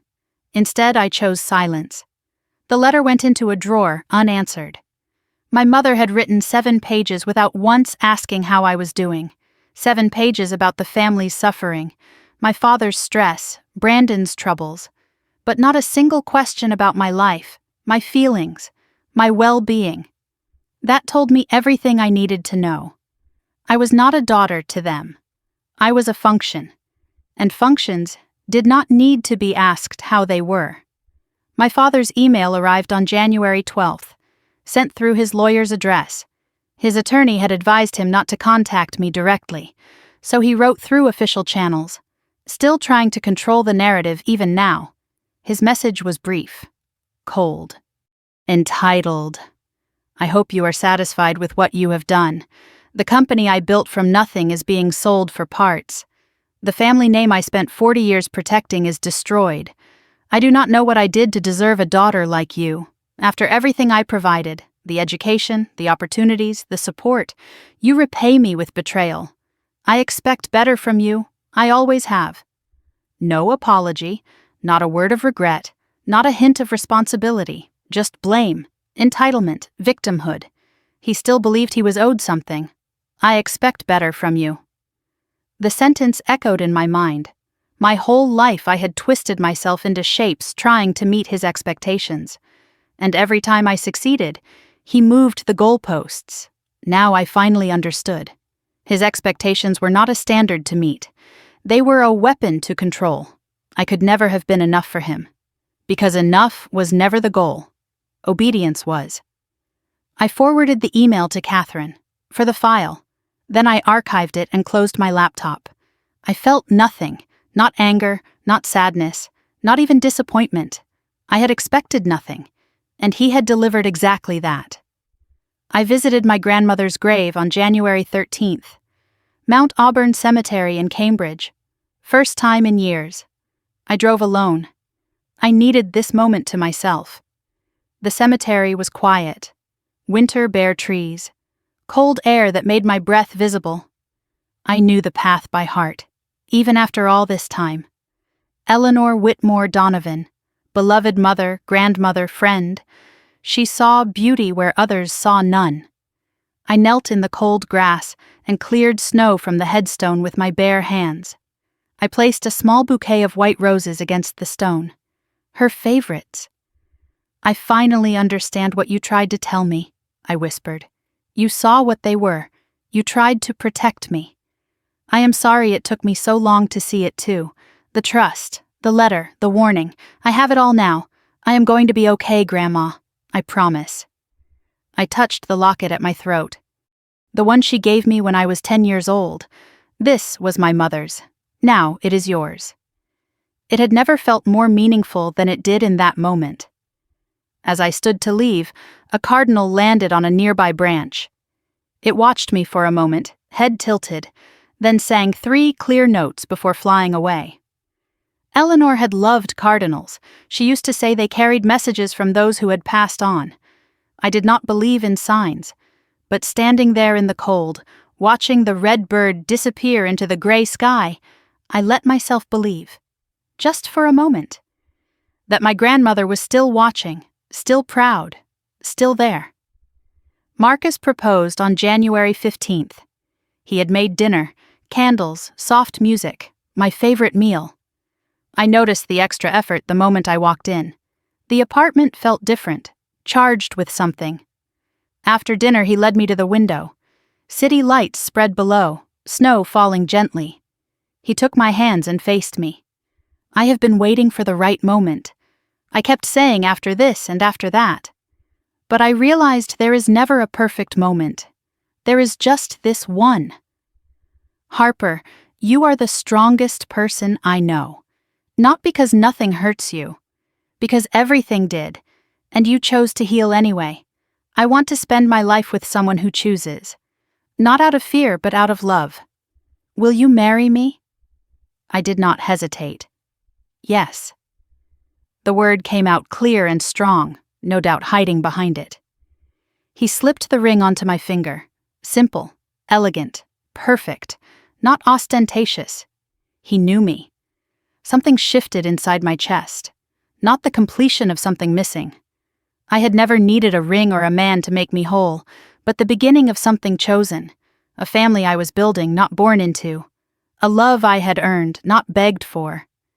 I kissed him as the snow fell outside, and for the first time in my life, I understood what it meant to be seen, fully, completely, without conditions.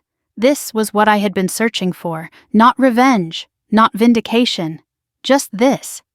To be loved by someone who never asked me to be less than I was.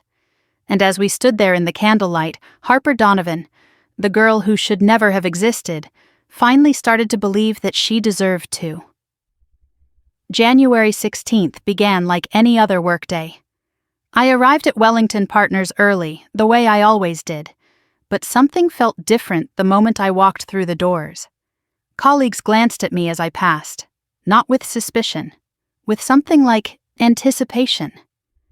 I noticed Patterson's door was open. His assistant caught my eye, smiled, and nodded toward the office. Patterson appeared in the doorway before I reached my desk. "Harper, my office, now." His tone was neutral, professional, but there was something in his eyes, a spark I had never seen before. The walk to his office felt like the longest 30 feet of my career. I thought about everything that had led to this moment. 6 years of work, countless late nights, quiet excellence in a field that rarely celebrated quiet anything. Whatever happened next, I had earned it. He closed the door behind me and gestured to the chair across from his desk. On the desk sat a single folder with my name on the tab. Beside it, a bottle of champagne. He had never offered me champagne before. My heart began to pound. Patterson sat across from me, not behind his desk. Equal seating, a deliberate choice. "Harper, the partners met last night. We have been watching you for years. Your work, your judgment, your integrity. What you have handled this past month with your family situation. Most people would have crumbled. You did not just survive it. You managed it with grace." He paused, letting the words settle. "The partnership committee has made a unanimous decision. We would like to offer you a position as partner. You would be the youngest partner in the firm's history, and the first woman to make partner before 30. I did not cry. Though I could have. I did not jump up and down, though I wanted to. I took a breath, steadied myself. I would be honored to accept. Patterson smiled and reached for the champagne. The cork popped with a sound like celebration. He poured 2 glasses and handed one to me. "To Harper Donovan, partner." We clinked glasses. The bubbles tasted like vindication. Word spread through the office within the hour. Colleagues stopped by my desk. Handshakes, congratulations. Some I barely knew. Some who had worked beside me for years. I realized I had built something here. Community, respect, a place that was mine. That evening I called Marcus from my car. My voice cracked for the first time all day as I told him the news. He was silent for a moment. Then he said, "I knew. I always knew." "How?" "Because you are you." The rest of the world just needed time to catch up. I drove home through the winter darkness, partner ringing in my ears, and thought about everyone who had ever told me I was not enough. I wished I could tell them. Then I realized I did not need to. I had told myself. That was the only audience that mattered. The trust fund settlement came through on January 22nd. Catherine Walsh called me into her office to sign the final documents. My father's lawyers had requested a settlement to avoid trial. They knew they could not win. The evidence was overwhelming. Richard would pay the full trust amount, plus interest and legal fees. Total $920,000. The terms were standard. He admitted no wrongdoing, but he had to sign documents acknowledging the trust existed. He had to provide full accounting of his actions as trustee. The settlement was a matter of public record. Everyone who cared to look would know what he had done. Catherine asked if I wanted to push for criminal referral. The district attorney would likely take the case. I thought about it. Prison for my father. The ultimate consequence. But that was not what I wanted. The money is enough. And the public record. Everyone who matters will know what he did. That is punishment enough for a man who lived for his reputation. I signed the settlement agreement. Catherine countersigned as witness. It was done. Eleanor's trust. Finally, fully mine. As I left her office, I did the math in my head. The trust fund, plus my recovered HD capital investment, plus my savings. I had more money than I had ever imagined. But the number that mattered most was smaller. 28. That was how many years my father had controlled my life. Now the ledger was balanced, not because of the money, because of the freedom it represented. On February 1st, I made a decision about what to do with part of the settlement. The money was mine. I could invest it, save it, spend it. But something kept pulling at me. Lily's story. The women like her who had nowhere to go. I researched domestic abuse organizations in Boston, found one that provided emergency housing and legal aid.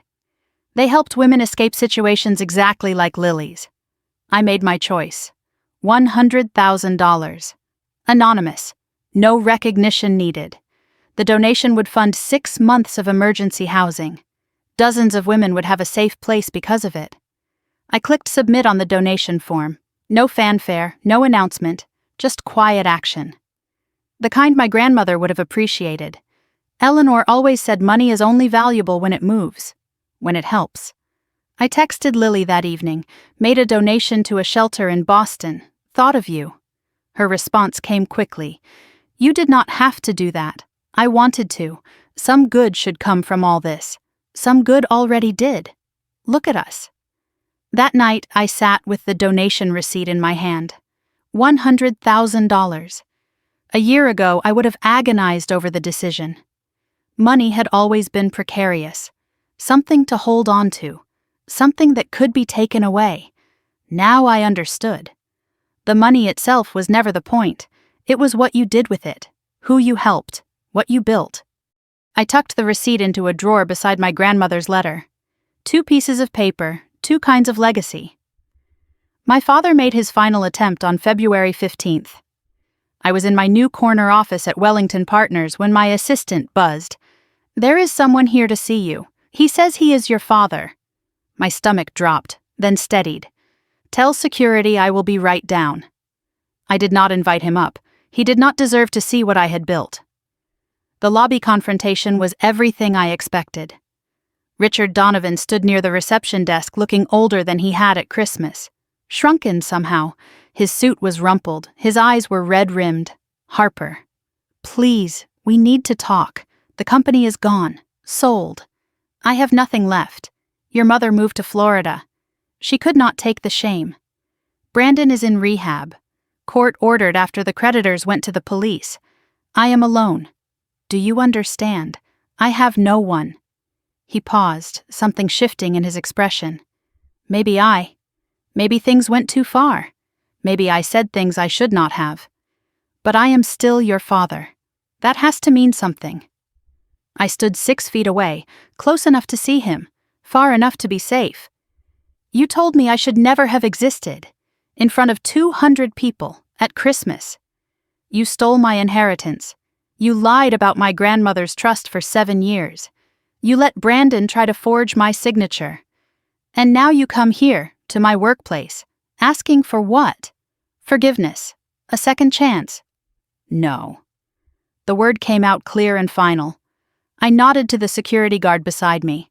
Please escort Mr. Donovan out. He is not welcome here. I turned and walked toward the elevator. I did not look back. The security guard was gentle but firm. I watched from the elevator bank as my father was guided toward the door. He looked back once, searching for my face. I met his eyes. Not with anger, not with satisfaction, with nothing, no reaction, no emotion. Just a woman who had finally stopped waiting for him to become the father he never was. The elevator doors closed, and Harper Donovan went back to work. The updates trickled in over the following weeks. Donovan Properties sold to a competitor for 40 cents on the dollar. Most employees retained by the new ownership. The Donovan name removed from the building within a week. My father received enough from the sale to pay his debts. Nothing more. Brandon completed his court-ordered rehab in New Hampshire. 90 days. Lily's divorce was finalized while he was inside. He did not contest anything. Too focused on survival. My mother settled in Naples, Florida. To be near friends, she claimed, but really to escape the whispers. Her book club, her church group, her social circle, all in Boston. All aware of what had happened. She was starting over at 62, alone and humiliated. My father moved into a small apartment outside the city. His country club membership was revoked. His golf buddies no longer returned calls. The man who once commanded rooms now ate dinner alone. I read each update without satisfaction. No joy in their suffering, just quiet recognition. Consequences exist. They always did. I had simply stopped protecting my family from them. Lily sent me a photo from California in late February. Her new apartment, small but sunny, a succulent on the windowsill. Starting over, the caption read, I smiled at the screen. Some people escaped and rebuilt, others collapsed under their own weight. The difference was not luck, it was choices. Lily chose to leave, Brandon chose to lie. My father chose pride over love. And I had finally chosen myself. Wedding planning began in March. Marcus and I spread brochures and guest lists across our dining table. We had moved in together the month before, our apartment now, our life. The guest list was small, 50 people maximum. Marcus's parents and sister, my colleagues including Patterson. Lily flying in from California. Theodore Ashford representing my grandmother's memory. Friends who had become family over years of quiet loyalty, conspicuously absent. Richard, Judith, Brandon. Their chairs did not exist. They were never reserved. One evening as we finalized the seating chart, Marcus looked up with a curious expression. No regrets. About not inviting them. I thought about the question carefully. The empty chairs where my parents should have been. The family I was born into versus the family I was building. No, you do not invite people to your future who spent your past trying to erase you. Marcus nodded and reached across the table to squeeze my hand. The wedding was 4 weeks away, and Harper Donovan, soon to be Harper Chen, was ready to begin the rest of her life. The morning of my wedding arrived with cherry blossoms and silence. Late April, 2025. I opened my eyes in the bridal suite of a small garden estate outside Boston, sunlight filtering through gauze curtains, the air sweet with spring.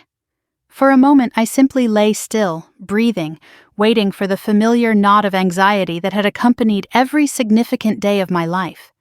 The dread of expectations, the mental preparation for performance. But the knot did not come. There was only anticipation, only joy.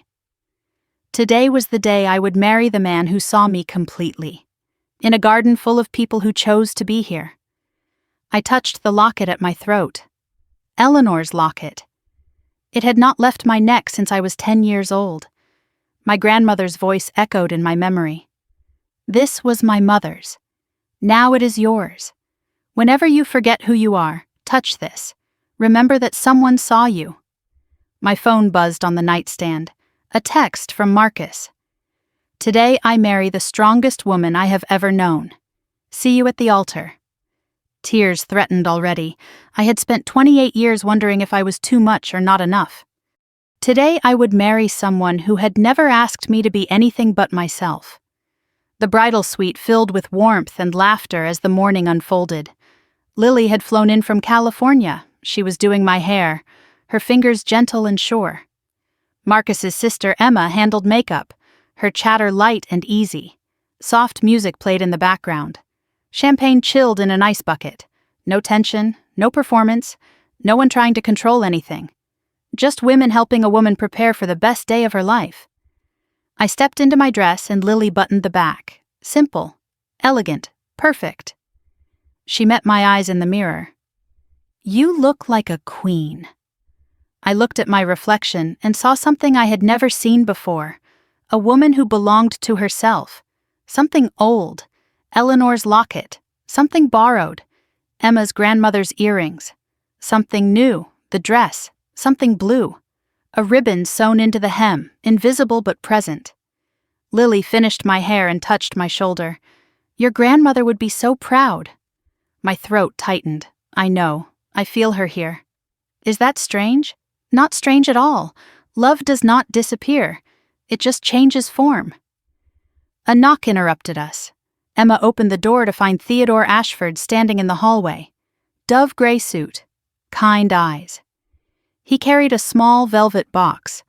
I hope I am not intruding. His voice was soft. Eleanor asked me to give you something.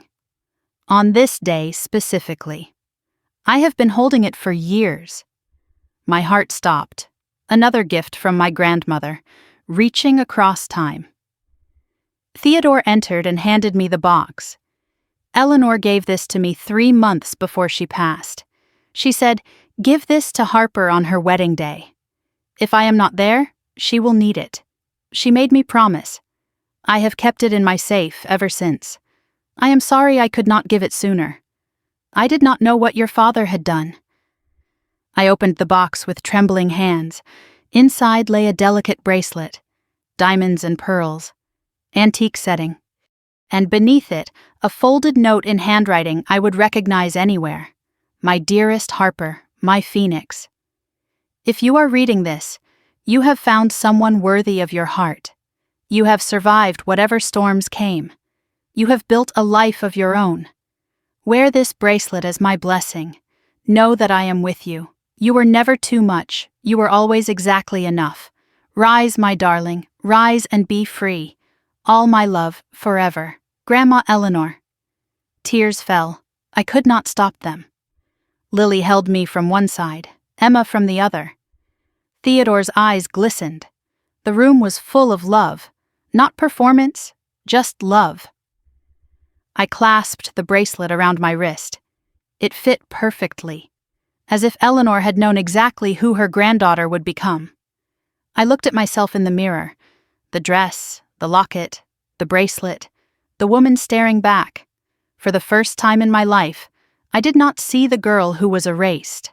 I saw the woman who had risen. I was ready. The ceremony space took my breath away. White chairs arranged in gentle curves, cherry blossom petals drifting in the breeze. 50 guests seated and waiting. Marcus standing at the altar, eyes already glistening. No one gave me away. I gave myself. I walked alone, head high, steps steady. This was my choice, my moment, my life. I passed Patterson in the front row. He nodded, eyes proud. I passed Lily, who mouthed, "You have got this." I passed Theodore, who touched his heart. People who showed up when showing up was a choice. No Richard, no Judith, no Brandon. Their chairs did not exist. They were never reserved. I did not feel their absence as loss. I felt it as freedom. I reached Marcus. He took my hands. His eyes were full of tears, of love, of certainty. "You are here," he whispered. "I am here." The officiant began. A gentle breeze swept through the garden, carrying cherry blossom petals across the aisle. One landed on my shoulder, soft as a kiss. I thought of Eleanor, of cardinals and letters and gifts that crossed time. I thought, you are here. You made it. You are watching. Phoenix was never just a nickname. It was a prophecy. Marcus spoke his vows first. "Harper, I have watched you walk through fire this year. I have watched you lose everything you thought was family. And I have watched you rebuild yourself from the ashes. You taught me that strength is not about never falling. It is about choosing to rise. I promise to stand beside you, not in front of you, not behind you, but beside you. I promise to see you, fully, always, without conditions. I promise that you will never have to earn my love. It is already yours." Then it was my turn. "Marcus, I spent 28 years believing I was not enough. I believed that love had to be earned, that belonging had a price. You showed me I was wrong. You never asked me to shrink. You never asked me to perform. You simply stayed.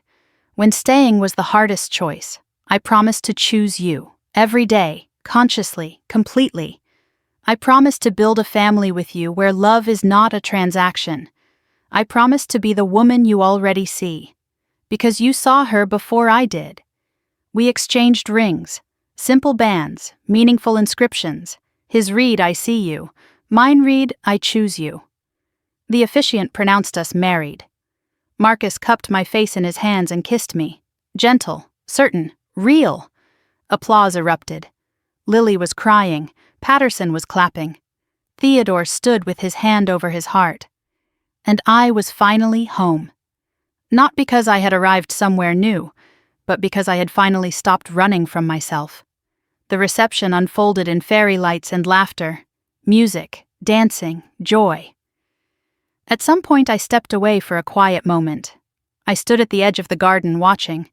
Marcus dancing with his mother, Lily laughing with Emma, Theodore telling stories to Patterson. A community built from choice, not obligation. I thought about the girl I used to be, the one who sent money home and asked for nothing, the one who attended parties where she was invisible, the one who believed she was a backup plan. That girl was gone, not erased, transformed. She had carried me to this moment. She deserved gratitude, not shame. The past was not forgotten. It was integrated, like a scar, visible, part of me, but no longer bleeding. I did not need to hide it. I did not need to display it. It simply existed, a map of where I had been. Marcus appeared beside me with 2 glasses of champagne. "Escaping your own wedding," he teased. Not escaping, just looking. At what? I gazed at the fairy lights, the dancing guests, the life I had built. At proof. Proof that the girl who should never have existed learned how to live. Later, as the reception wound down, I sat with my husband at the sweetheart table. My husband. The words still felt new. I looked at him and felt peace. Not the absence of pain, but the presence of meaning. Everything I endured led to this moment. I would not trade the journey because the journey made me. Some families are not broken by distance. They are revealed by it. Silence can be power when words have failed. Truth does not need permission to move forward. Apologies designed to manipulate are not apologies at all. You do not need revenge when you have freedom. Eleanor's bracelet caught the light on my wrist. Her locket rested against my heart. Her love lived in everything I had become. A grandmother who saw me before anyone else did. A legacy of being seen, passed forward. I did not know what came next. But I knew who I was. I knew who I was with. And I knew that I would never again wait for permission to exist. The night ended with stars. Marcus and I were the last ones remaining. Fairy lights dimming, music fading. Just 2 people beginning forever. I looked up at the sky and thought about Christmas Eve. The night I was erased. The night I walked out without looking back. Every choice that led from that door to this garden. The girl who should never have existed had finally started to live. And she was just getting started. If you are listening to this story, maybe something in it felt familiar. Maybe you have been told you were too much or not enough. Maybe you have given and wondered why it was never returned. Maybe you are still waiting for permission to choose yourself. This is your permission. You do not need their approval to exist. You do not need their apology to heal. You do not need revenge. Truth has its own gravity, and it will move when you let it. I would love to hear from you. Tell me in the comments what family means to you now. Is it blood or is it choice? Where are you listening from, and what part of this story stayed with you? If this resonated, share it with someone who needs to hear it. And if you want more stories about courage and truth and choosing yourself, subscribe to the channel and turn on notifications so you never miss a video. Because every story of survival deserves to be heard, and yours matters too. I am Harper, and I finally know who I am. Thank you for listening.